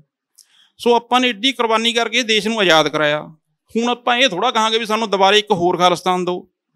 ਠੀਕ ਆ, ਅਸੀਂ ਰਹਿਣਾ ਇਹਨਾਂ ਦੇ ਨਾਲ ਚਾਹੁੰਦੇ ਹਾਂ, ਪਰ ਸਾਨੂੰ ਇਹ ਨਹੀਂ ਹੈਗਾ ਵੀ ਅਸੀਂ ਆਪਣੇ ਖੁਦ ਮੁਖਤਿਆਰੀ ਹੈ ਜਿਹੜੀ ਉਹ ਖੁਦ ਕਹਿਣ ਦਾ ਮਤਲਬ ਜਿਹੜੀ ਜਿੱਥੋਂ ਸਾਡੀ ਲਹਿਰ ਸ਼ੁਰੂ ਹੋਈ ਹੈ ਵੀ ਜਿਵੇਂ ਸਾਨੂੰ ਹਰੇਕ ਵਾਰ ਉਹ ਕਰਨਾ ਚਾਹੁੰਦੇ ਹਾਂ, ਗੁਰਦੁਆਰਿਆਂ ਦੇ ਅਟੈਕ ਕਰਾਤੇ ਜਾਂ ਸਾਡੇ ਬਜ਼ੁਰਗਾਂ ਦੇ ਜਿਹੜੇ ਲੀਡਰ ਅੱਗੇ ਅਸੀਂ ਕੀਤੇ ਹੋਏ ਨੇ ਉਹਨਾਂ ਦੀ ਪੱਗਾਂ ਤਾਰਤੀਆਂ, ਉਹਨਾਂ ਦੇ ਦਾੜੀਆਂ ਨੂੰ ਹੱਥ ਪਾ ਲਏ, ਉਸ ਕਰਕੇ ਹੀ ਨੌਜਵਾਨੀ ਨੇ ਅੱਗੇ ਹਥਿਆਰ ਚੁੱਕੇ ਸੀ। ਉਸੇ ਨੂੰ ਇਹ ਮੂਵਮੈਂਟ ਖਾਲਿਸਤਾਨ ਦਾ ਨਾਂ ਦਿੱਤਾ ਗਿਆ ਜੀ। ਕੀ ਹਥਿਆਰ ਚੁੱਕਣਾ ਹੀ ਆਖਰੀ ਹੱਲ ਸੀ? ਕੋਈ ਹੋਰ ਹੱਲ ਨਹੀਂ ਸੀ ਉਸ ਵੇਲੇ, ਜਾਂ ਕੀ ਇਸੇ ਦੇ ਨਾਲ ਪ੍ਰਾਪਤੀ ਹੋ ਸਕਦੀ ਸੀ? ਬਿਲਕੁਲ ਭਾਈ ਸਾਹਿਬ, ਹੋਰ ਇਹਦਾ ਹੋਰ ਹੱਲ ਕੀ ਹੈ ਜੀ? ਬਿਨਾਂ ਹਥਿਆਰ ਤੋਂ ਕੋਈ ਹੱਲ ਹੀ ਨਹੀਂ ਸੀਗਾ। ਸੋ ਨੌਜਵਾਨਾਂ ਨੂੰ ਇਸ ਟਾਈਮ ਜੋ ਕੁਝ ਠੀਕ ਲੱਗਿਆ ਸੋ ਉਹਨਾਂ ਨੇ ਹਥਿਆਰ ਚੁੱਕੇ ਨੇਗੇ। ਇਹ ਵੀ ਕਿਹਾ ਜਾਂਦਾ ਨਾ ਕਿ ਨੁਕਸਾਨ ਬਹੁਤ ਹੋਇਆ ਉਸ ਸਮੇਂ ਪੰਜਾਬ ਦਾ, ਕਿ ਜੇ ਹਥਿਆਰ ਨਾ ਚੁੱਕਦੇ, ਕੋਈ ਹੋਰ ਜੰਗ ਦਾ ਕੋਈ ਹੋਰ ਢੰਗ ਅਪਣਾਇਆ ਜਾਂਦਾ ਤਾਂ ਪੰਜਾਬ ਦਾ ਐਡਾ ਨੁਕਸਾਨ ਸ਼ਾਇਦ ਨਾ ਹੁੰਦਾ। ਨਹੀਂ, ਤੁਸੀਂ ਆਪ ਦੱਸੋ ਭਾਈ ਸਾਹਿਬ, ਹੋਰ ਹੱਲ ਵੀ ਕੀ ਸੀਗਾ? ਨੁਕਸਾਨ ਤਾਂ ਦੇਖੋ, ਕੋਈ ਵੀ ਮੂਵਮੈਂਟ ਤੁਸੀਂ ਜਿੱਥੇ ਮਰਜ਼ੀ ਦੇਖ ਲਓ, ਤੁਸੀਂ ਕਿਸੇ ਵੀ ਦੇਸ਼ ਦੀ ਚੱਕ ਲਓ, ਜਦੋਂ ਤੱਕ ਕੁਰਬਾਨੀ ਨਾ ਹੋਵੇ ਅੱਗੇ ਉਹ ਮਤਲਬ ਕਿ ਮੂਵਮੈਂਟ ਦਾ ਮੁੱਢੇ ਨਹੀਂ ਬੰਨਿਆ ਜਾਂਦਾ। ਸ਼ਹਾਦਤਾਂ ਤਾਂ ਹੋਣੀਆਂ ਸੀਗੀਆਂ, ਪਰ ਗੱਲ ਹੈ ਵੀ ਸ਼ਹਾਦਤਾਂ ਬਹੁਤ ਜ਼ਿਆਦਾ ਪੁਲਿਸ ਨੇ ਨਜਾਇਜ਼ ਕੀਤੀਆਂ ਸੈਂਟਰ ਸਰਕਾਰ ਦੇ ਇਸ਼ਾਰੇ 'ਤੇ। ਪੁਲਿਸ ਦੇ ਜਿਹੜੇ ਅਫਸਰ ਨੇ ਉਹਨਾਂ ਦੇ ਮੂੰਹ ਨੂੰ ਇਹੋ ਜਿਹਾ ਖੂਨ ਲਾਤਾ ਉਹਨਾਂ ਨੇ ਵੀ ਇੱਕ ਬੰਦਾ ਮਾਰੋ ਫਿੱਤੀ ਚੱਕੋ, ਇੱਕ ਬੰਦਾ ਮਾਰੋ ਅੱਗੇ ਆਪਣਾ ਰੈਂਕ ਚੱਕੋ। ਉਸ ਟਾਈਮ ਪੁਲਿਸ ਨੇ ਇਹੋ ਜਿਹੀ ਮੁੰਡੇ ਚੱਕ ਕੇ ਸ਼ਹੀਦ ਕਰਤੇ ਵੀ ਉਹਨਾਂ ਦੇ ਨਾਮ 'ਤੇ ਇਨਾਮ ਲੈ ਲਏ। ਹਜੇ ਵੀ ਜਿਉਂਦੇ ਨੇ ਉਹ, ਜਿਨ੍ਹਾਂ ਦੇ ਸਿਰਾਂ 'ਤੇ ਕੋਈ ਭਈਏ ਨੂੰ ਜਾਂ ਕਿਸੇ ਨੂੰ ਮਾਰ ਕੇ ਪੁਲਿਸ ਨੇ ਇਨਾਮ ਲੈ ਲਿਆ, ਉਹਨਾਂ ਦੀ ਇਨਕੁਆਇਰੀ ਵੀ ਨਹੀਂ ਕਿਸੇ ਨੇ ਕੀਤੀ। ਉਹ ਆਪਣਾ ਰੈਂਕ ਵੀ ਲੈ ਗਏ, 50-50 ਲੱਖ ਦੇ ਇਨਾਮ ਵੀ ਲੈ ਗਏ। ਬਾਅਦ ਦੇ ਵਿੱਚ ਬੰਦਾ ਪੇਸ਼ ਹੋ ਕੇ ਜੱਜ ਦੇ ਮੂਹਰੇ ਕਬੂਲ ਵੀ ਕਰ ਗਿਆ ਮੈਂ ਫਲਾਣਾ ਸਿੰਘ ਹੈ, ਤਾਂ ਉਹਨੂੰ ਕਿਸੇ ਨੇ ਨਹੀਂ ਪੁੱਛਿਆ ਹੈਗਾ। 78 ਤੋਂ ਸ਼ੁਰੂ ਹੁੰਦੀ, ਦੱਸ ਰਹੇ ਹੋ ਕਿ 78 ਤੋਂ ਸ਼ੁਰੂ ਹੁੰਦੀ ਹੈ ਮੂਵਮੈਂਟ। ਤਾਂ ਮੂਵਮੈਂਟ ਜਿਹੜੀਆਂ ਖਾੜਕੂ ਜਥੇਬੰਦੀਆਂ ਸੀ, ਇਹਨਾਂ ਦਾ ਸੰਤ ਭਿੰਡਰਾਂ ਵਾਲਿਆਂ ਦੇ ਨਾਲ ਕਿਵੇਂ ਦਾ ਇਹਨਾਂ ਦੇ ਸੰਬੰਧ ਕਿਵੇਂ ਦੇ ਸੀ? ਕਿਉਂਕਿ ਬੜੇ ਲੋਕ ਇਹ ਆਖਦੇ ਨੇ ਕਿ ਇਹਨਾਂ ਦੀ ਆਪਸ ਦੇ ਵਿੱਚ ਕਈ ਗੱਲਾਂ ਤੇ ਬਣਦੀ ਨਹੀਂ ਸੀ, ਲੱਗਦੀ ਸੀ, ਵਿਰੋਧਤਾ ਸੀ। ਨਹੀਂ ਭਾਈ ਸਾਹਿਬ, ਇਹੋ ਜਿਹੀ ਕੋਈ ਗੱਲ ਨਹੀਂ ਸੀਗੀ। ਸੰਤਾਂ ਦੇ ਨਾਲ ਠੀਕ ਆ, ਬੱਬਰ ਖਾਲਸਾ ਦੇ ਬਹੁਤ ਜਾਣੇ ਕਹਿੰਦੇ ਵੀ ਮਤਭੇਦ ਸੀਗੇ, ਪਰ ਇਹੋ ਜਿਹੀ ਕੋਈ ਗੱਲ ਨਹੀਂ। ਸੰਤ ਤਾਂ ਬਹੁਤ ਜ਼ਿਆਦਾ ਬੱਬਰ ਖਾਲਸਾ ਦਾ ਸਤਿਕਾਰ ਕਰਦੇ ਸੀਗੇ, ਕਿਉਂਕਿ ਬੱਬਰ ਖਾਲਸਾ ਦਾ ਸ਼ੁਰੂ ਤੋਂ ਰਿਹਾ ਬਾਣੀ ਤੇ ਬਾਣੇ ਨਾਲ ਸੰਬੰਧ। ਬਾਣੀ ਜ਼ਿਆਦਾ ਪੜ੍ਹਦੇ ਸੀ, ਬਾਣੇ ਨਾਲ ਪੂਰੇ ਕੱਟੜ ਸੀਗੇ ਉਹ। ਤੇ ਉਸ ਟਾਈਮ ਕੁਛ ਕੁ ਜਿਹੜੇ ਸੰਤਾਂ ਦੇ ਨਾਲ ਸੀ ਬੰਦੇ, ਉਹਨਾਂ ਨਾਲ ਮਤਭੇਦ ਸੀਗੇ, ਸੰਤ ਭਿੰਡਰਾਂ ਵਾਲਿਆਂ ਨਾਲ ਨਹੀਂ ਸੀਗੇ। ਸੰਤ ਭਿੰਡਰਾਂ ਵਾਲੇ ਖੁਦ ਇਹਨਾਂ ਦੀ ਤੁਸੀਂ ਤਕਰੀਰਾਂ ਸੁਣ ਲਓ, ਉਹਦਾ ਸੁਖਦੇਵ ਸਿੰਘ ਬੱਬਰ ਦੀ ਇੱਜ਼ਤ ਬਹੁਤ ਕਰਦੇ ਸੀਗੇ। ਜਿਹੜੇ ਸਾਡੇ ਤਲਵਿੰਦਰ ਸਿੰਘ ਬੱਬਰ ਤੋਂ ਬਾਅਦ ਮੁਖੀ ਬਣੇ ਨੇ, ਉਹਨਾਂ ਦੀ ਬਹੁਤ ਜ਼ਿਆਦਾ ਇੱਜ਼ਤ ਕਰਦੇ ਸੀਗੇ। 78 ਦੇ ਵਿੱਚ ਕੀ ਹੋਇਆ ਭਾਈ ਸਾਹਿਬ, ਜਦੋਂ ਨਿਰੰਕਾਰੀਆਂ ਨੇ ਅੰਮ੍ਰਿਤਸਰ ਜਾ ਕੇ ਨਾ ਆਪਣਾ ਕੀਤਾ ਗਾ ਕੂੜ ਪ੍ਰਚਾਰ ਸ਼ੁਰੂ, ਤਾਂ ਅੰਮ੍ਰਿਤਸਰ ਦਰਬਾਰ ਸਾਹਿਬ ਜਦੋਂ ਸੁਨੇਹਾ ਪਹੁੰਚਿਆ ਸੰਤਾਂ ਕੋਲ ਵੀ ਉੱਥੇ ਨਿਰੰਕਾਰੀ ਐਂ ਕਰ ਰਹੇ ਨੇ, ਤਾਂ ਉੱਥੋਂ ਗੁਰਮਤਾ ਹੋਇਆ। ਤਾਂ ਗੁਰਮਤੇ ਦੇ ਵਿੱਚ 11 ਸਿੰਘ ਸੀ ਅਖੰਡਗਿਰੀ ਜਥੇ ਦੇ, 2 ਸੀਗੇ ਸੰਤਾਂ ਦੇ ਨਾਲ ਦੇ ਦਮਦਮੀ ਟਕਸਾਲ 'ਚੋਂ। ਤਾਂ ਜਦੋਂ ਉੱਥੇ ਉਹਨਾਂ ਨੂੰ ਰੋਕਣ ਗਏ ਨੇ, ਉਹ 13 ਦੇ 13 ਸ਼ਹੀਦ ਹੋ ਗਏ। ਉੱਥੋਂ ਸਿਰਫ ਮਾੜਾ ਜਿਹਾ ਮਤਭੇਦ ਹੋਇਆ ਸੀਗਾ ਵੀ ਅਖੰਡ ਕੀਰਤਨੀ ਜਥੇ ਵਾਲੇ ਬੱਬਰਾਂ ਨਾਲ ਸੀਗੇ ਸੰਬੰਧਤ, ਉਹ ਕਹਿੰਦੇ ਸੀ ਵੀ ਸਾਡੇ ਸਿੰਘ ਜ਼ਿਆਦਾ ਨੇ, ਦਮਦਮੀ ਟਕਸਾਲ ਦੇ ਘੱਟ ਨੇਗੇ, ਜਦੋਂ ਕਿ ਇਹ ਗੱਲ ਨਹੀਂ ਸੀ, ਕਿਉਂਕਿ ਗੁਰਮਤਾ ਹੋਇਆ ਸੀ, ਸੰਤ ਭਿੰਡਰਾਂ ਵਾਲੇ ਨਾਲ ਜਾਣਾ ਸੀਗਾ। ਪਰ ਕੁਛ ਸਿੰਘਾਂ ਨੇ ਬੇਨਤੀ ਕੀਤੀ, ਜਿਹੜੀ ਆਪਣੀ ਰਵਾਇਤ ਹੈ 5 ਸਿੰਘਾਂ ਦੀ, ਉਦੋਂ ਸੰਤਾਂ ਨੂੰ ਰੋਕਤਾ ਸੀ ਉਹਨਾਂ ਨੇ ਵੀ ਜੇ ਤੁਸੀਂ ਚਲੇ ਗਏ ਫਿਰ ਸਾਡੀ ਪਿੱਛੇ ਤੋਂ ਕਮਾਂਡ ਕੌਣ ਕਰੂਗਾ। ਇਸ ਕਰਕੇ ਭਾਈ ਫੌਜਾ ਸਿੰਘ ਨੂੰ ਮੁਖੀ ਬਣਾ ਕੇ ਉਹਨਾਂ ਦਾ ਭੇਜਿਆ ਸੀਗਾ, ਤੇ ਉਹ ਐਡਾ ਕੋਈ ਤਕਰਾਰ ਨਹੀਂ ਸੀਗੇ। 84 ਤੋਂ ਬਾਅਦ ਫਿਰ ਜਦੋਂ ਦਰਬਾਰ ਸਾਹਿਬ ਅਟੈਕ ਹੋਇਆਗਾ 1984 ਜੂਨ 'ਚ, ਸੰਤ ਜਰਨੈਲ ਸਿੰਘ ਭਿੰਡਰਾਂ ਦੇ ਸਿੰਘ ਤੇ ਬੱਬਰ ਖਾਲਸਾ ਵਾਲੇ ਇਕੱਠੇ ਦਾ ਲੜੇ ਨੇ। ਉਹ ਭਾਈ ਮਹਿੰਗਾ ਸਿੰਘ ਬੱਬਰ ਦੀ 1 ਜੂਨ ਨੂੰ ਸ਼ਹੀਦੀ ਹੈ, ਸਭ ਤੋਂ ਪਹਿਲੇ ਸ਼ਹੀਦ ਭਾਈ ਮਹਿੰਗਾ ਸਿੰਘ ਬੱਬਰ ਨੇ। ਸੋ ਬੱਬਰ ਦੇ ਸੰਤਾਂ ਦੇ ਸਾਰੇ ਜੁਝਾਰੂ ਇਕੱਠੇ ਲੜੇ ਨੇ। ਹਾਂ, ਜਿਹੜੇ ਫੈਡਰੇਸ਼ਨੀ ਸੇ ਮਹਿਤੇ ਜਾਵਲੇ ਵਰਗੇ ਇਹ ਜ਼ਰੂਰ ਹੱਥ ਖੜੇ ਕਰਕੇ ਭੱਜੇ ਨੇ, ਬੱਬਰ ਦਾ ਕੋਈ ਭੱਜਿਆ ਹੀ ਨਹੀਂ ਬਾਹਰ, ਉਹ ਸੰਤਾਂ ਦੇ ਨਾਲ ਸ਼ਹੀਦ ਹੋਏ ਨੇ ਸਾਰੇ। ਸੋ ਇਹੋ ਜਿਹੀ ਕੋਈ ਗੱਲ ਨਹੀਂ ਹੈਗੀ ਵੀ ਸੰਤ ਉਹਨਾਂ ਦਾ ਕੋਈ ਆਪਸ 'ਚ ਮਤਭੇਦ ਸੀਗਾ ਜਾਂ ਇਹਨਾਂ ਨਾਲ ਕੋਈ ਕਿਸੇ ਤਰ੍ਹਾਂ ਦੀ ਉਹ ਸੀ, ਇਹੋ ਜਿਹੀ ਕੋਈ ਗੱਲ ਨਹੀਂ ਸੀ। ਬਸ ਮੂਵਮੈਂਟ ਇੱਕ ਸਮਾਂ ਸੀ ਜਦੋਂ ਮੂਵਮੈਂਟ ਪੀਕ ਤੇ ਸੀ, ਜਦੋਂ ਹਰ ਇੱਕ ਨੌਜਵਾਨ ਪੰਜਾਬ ਦਾ ਮੂਵਮੈਂਟ ਤੋਂ ਪ੍ਰਭਾਵਿਤ ਨਾਲ ਜੁੜਨਾ ਚਾਹੁੰਦਾ ਸੀ। ਫਿਰ ਇੱਕ ਸਮਾਂ ਉਹ ਵੀ ਆਇਆ ਕਿ ਮੂਵਮੈਂਟ ਹਾਸ਼ੀਏ ਤੇ ਜਾ ਰਹੀ ਨਜ਼ਰ ਆਈ। 92 ਤੋਂ ਬਾਅਦ ਦਾ ਸਮਾਂ ਸਰਕਾਰੀ ਬੋਲੀ ਦੇ ਵਿੱਚ ਮੂਵਮੈਂਟ ਖਤਮ ਕਰ ਦਿੱਤੀ ਗਈ, ਤੁਹਾਡੀ ਬੋਲੀ ਦੇ ਵਿੱਚ ਤੁਸੀਂ ਕਹਿ ਸਕਦੇ ਹੋ ਕਿ ਗੁਪਤ ਹੋ ਗਏ ਉਹ ਸਮੇਂ ਦੇ ਵਿੱਚ। ਤਾਂ ਉਹ ਸਮਾਂ ਕਿਵੇਂ ਆਇਆ, ਉਹ ਕਾਰਨ ਕੀ ਸੀ ਕਿ ਮੂਵਮੈਂਟ ਪਿੱਛੇ ਨੂੰ ਗਈ? ਦੇਖੋ ਭਾਈ ਸਾਹਿਬ, ਮੂਵਮੈਂਟ ਜਿਹੜੀ ਉਸ ਟਾਈਮ ਲੜੀ ਗਈ ਹੈ ਸੈਂਟਰ ਸਰਕਾਰ ਦੇ ਖਿਲਾਫ ਲੜੀ ਗਈ ਹੈ। ਆਪਣੇ ਕੋਲ ਨਾ ਤਾਂ ਕੋਈ ਗੱਲ ਕਰਨ ਲਈ ਟੇਬਲ ਤੇ ਬੰਦਾ ਹੀ ਸੀਗਾ, ਜਿਹੜੇ ਸਿੰਘ ਸੀ ਸਾਰਿਆਂ ਨੇ ਹਥਿਆਰ ਚੁੱਕ ਲਏ। ਉਸ ਟਾਈਮ ਫਿਰ ਏਜੰਸੀਆਂ ਦੀ ਘੁਸਪੈਠ ਇੰਨੀ ਹੋ ਚੁੱਕੀ ਸੀਗੀ, ਮੰਨ ਲਓ ਜੇ ਕੋਈ ਟੇਬਲ ਤੇ ਬੈਠ ਕੇ ਗੱਲ ਕਰਦਾ ਸੀਗਾ, ਉਹੀ ਕਿਸੇ ਨਾ ਕਿਸੇ ਤਰ੍ਹਾਂ ਦਾ ਗੋਲੀ ਦਾ ਸ਼ਿਕਾਰ ਹੋ ਗਿਆ। ਤੇ ਉਹਨਾਂ ਨਾਲ ਬੈਠ ਕੇ ਗੱਲ ਕਰਦਾ ਤਾਂ ਕਰਦਾ ਕੌਣ? ਇਹ ਨਹੀਂ ਮੰਨਦਾ ਵੀ ਸਾਡੇ ਕੋਲ ਮੌਕੇ ਬੜੇ ਆਏ ਨੇਗੇ, 1999 ਦਾ ਆਇਆ ਜਦੋਂ ਸਿਮਰਨ ਸਿੰਘ ਮਾਨ ਦੇ 11 ਤੇ 2 ਹੋਰ 13 ਦੇ 13 MP ਜਿੱਤੇ ਨੇ। ਤੇ ਫਿਰ ਗੱਲ ਉਹੀ ਹੈ ਵੀ ਉਹਨਾਂ ਨੂੰ ਵੀ ਗੋਲੀ ਦਾ ਡਰ ਹੋ ਗਿਆ। ਮਾਨ ਸਾਹਿਬ ਵੀ ਕਈ ਤਕਰੀਰਾਂ 'ਚ ਕਹਿੰਦੇ ਨੇ ਵੀ ਜੇ ਮੈਂ CM ਉਸ ਟਾਈਮ ਬਣ ਜਾਂਦਾ ਤਾਂ ਹੁਣ ਨੂੰ ਮੇਰੇ ਵੀ ਗੋਲੀ ਵੱਜਣੀ ਸੀਗੀ। ਸੋ ਕਹਿਣ ਦਾ ਮਤਲਬ ਏਜੰਸੀਆਂ ਦੀ ਘੁਸਪੈਠ ਇਹੋ ਜਿਹੀ ਹੋ ਗਈ ਸੀਗੀ, ਬੰਦਾ ਇਹ ਨਹੀਂ ਪਤਾ ਸੀਗਾ ਵੀ ਇਹ ਕੌਣ ਆਪਣੇ 'ਚ ਫਿੱਟ ਕਰਤਾ। ਇਹ ਜੇ ਆਪਾਂ ਕੋਈ ਗੱਲ ਕਰਨ ਉਹ ਇਹੋ ਜਿਹੀ ਸਲਾਹ ਦਿੰਦੇ ਸੀ ਖਾੜਕੂਆਂ ਨੂੰ ਵੀ ਹਾਂ ਭਾਈ ਨਹੀਂ ਆਪਾਂ ਨੂੰ ਇਹ ਰਸਤਾ ਨਹੀਂ ਠੀਕ, ਵੀ ਆਪਣੇ ਮੰਨ ਲਓ 5 ਬੰਦੇ ਕੋਈ ਟੇਬਲ 'ਤੇ ਬੈਠ ਕੇ ਗੱਲ ਕਰਨ ਲਈ ਵੀ ਚਾਹੀਦੇ ਨੇਗੇ, ਤਾਂ ਉਹ ਬੰਦੇ ਹੀ ਨਹੀਂ ਰਹੇ ਹੈਗੇ। ਗੋਲੀ ਕੌਣ ਮਾਰਦਾ ਸੀ? ਗੋਲੀ ਵਿੱਚੋਂ ਹੀ ਸੀ ਭਾਈ ਸਾਹਿਬ। ਹੁਣ ਤੁਹਾਨੂੰ ਦੱਸਿਆ ਜਾਂਦਾ ਵੀ ਏਜੰਸੀਆਂ ਨੇ ਬੰਦੇ ਹੀ ਆਪਣੇ ਐਡੇ ਫਿੱਟ ਕਰਤੇ ਸੀਗੇ। ਇੱਕ ਸੈਂਟਰ ਸਰਕਾਰ ਨਾਲ ਜਿਹੜੀ ਆਪਾਂ ਮੂਵਮੈਂਟ ਲੜੀ ਹੈ ਪੰਜਾਬੀਆਂ ਨੇ, ਉਹ ਕੋਈ ਛੋਟੀ ਨਹੀਂ ਸੀ ਲੜਾਈ, ਉਹ ਬਹੁਤ ਵੱਡੀ ਲੜਾਈ ਸੀਗੀ। ਹੁਣ ਜਿਹੜੀ ਸੈਂਟਰ ਦੀ ਸਰਕਾਰ ਹੈ, ਪੰਜਾਬ ਸਰਕਾਰ ਪੁਲਿਸ ਹੈ, ਇਹਨਾਂ ਕੋਲ ਸਾਰੇ ਹਥਿਆਰ ਨੇ। ਗੁਪਤ ਏਜੰਸੀਆਂ ਵੀ ਨਾ ਆਪਣੀਆਂ ਨਹੀਂ ਗਿਆ, ਠੀਕ ਹੈ, ਜਿਨ੍ਹਾਂ ਨੇ ਐਕਸ਼ਨ ਆਪਣਾ ਮੁਕਾਬਲੇ ਕਰਨੇ ਉਹ ਅਲੱਗ ਨੇ ਕਿ ਸਭ ਅਲੱਗ ਨੇ। ਖਾੜਕੂ ਮੂਵਮੈਂਟ ਕੋਲ ਕੀ ਆ, ਉਹੀ ਬੰਦੇ ਹੁੰਦੇ ਨੇ ਲੜਨ ਵਾਲੇ, ਉਹੀ ਅੱਗੇ ਸੁਨੇਹਾ ਪਹੁੰਚਾਉਣ ਵਾਲੇ ਹੁੰਦੇ ਨੇਗੇ, ਉਹਨਾਂ ਨੇ ਸਾਰਾ ਕੁਛ ਕਰਨਾ ਹੈਗਾ। ਸੋ ਸਰਕਾਰਾਂ ਦੇ ਖਿਲਾਫ ਲੜਾਈ ਲੜਨੀ ਕੋਈ ਸੌਖੀ ਗੱਲ ਤਾਂ ਹੈ ਨਹੀਂ। ਫਿਰ ਵੀ ਅਸੀਂ ਬਹੁਤ ਜ਼ਿਆਦਾ ਵੱਡੀ ਗੱਲ ਕਰਦੇ ਹਾਂ ਵੀ 10 ਸਾਲ ਖਾਲਿਸਤਾਨ ਮੂਵਮੈਂਟ ਚੱਲੀ ਹੈ, 10 ਸਾਲ ਪੰਜਾਬ ਦੇ ਵਿੱਚ ਖਾਲਿਸਤਾਨ ਦਾ ਰਾਜ ਰਿਹਾ ਹੈਗਾ, ਠੀਕ ਹੈ ਨਾ। ਆਪਾਂ ਸਾਰੇ ਜਾਣਦੇ ਹੀ ਹਾਂ ਵੀ 84 ਤੋਂ ਲੈ ਕੇ 95 ਜਾਂ 78 ਤੋਂ ਲੈ ਕੇ ਉਦੋਂ ਗੁਪਤ ਕੰਮ 'ਚ ਐਕਸ਼ਨ ਕਰਦੇ ਸੀਗੇ ਬੱਬਰਾਂ ਨੇ, ਜਿਹੜੇ ਨਿਰੰਕਾਰੀਏ ਸੌਦੇ ਨੇ। ਉਸ ਤੋਂ ਬਾਅਦ 86 87 ਜਾ ਕੇ ਉਹਨਾਂ ਦਾ ਭੇਦ ਖੁੱਲ੍ਹ ਗਿਆ, ਉਹਨਾਂ ਨੂੰ ਫਿਰ ਮੈਂ ਸਾਹਮਣੇ ਆ ਕੇ ਲੜਾਈ ਲੜਨੀ ਪਈ। ਸੋ ਇਹ ਲੜਾਈ ਦੇ ਆਪਣੇ ਆਪਣੇ ਤਰੀਕੇ ਨੇ, ਉਵੇਂ ਖਾੜਕੂਆਂ ਨੇ ਲੜੇ ਨੇ। ਕੀ ਵੈਸੇ ਤਮਿਲਾਂ ਨੇ ਲੜਾਈ ਲੜੀ ਹੈ ਸ਼੍ਰੀਲੰਕਾ ਦੇ ਵਿੱਚ, ਉਹਨਾਂ ਦੇ ਕੋਲ ਟੇਬਲ ਟਾਕ ਕਰਨ ਵਾਸਤੇ ਬੰਦੇ ਸੀ।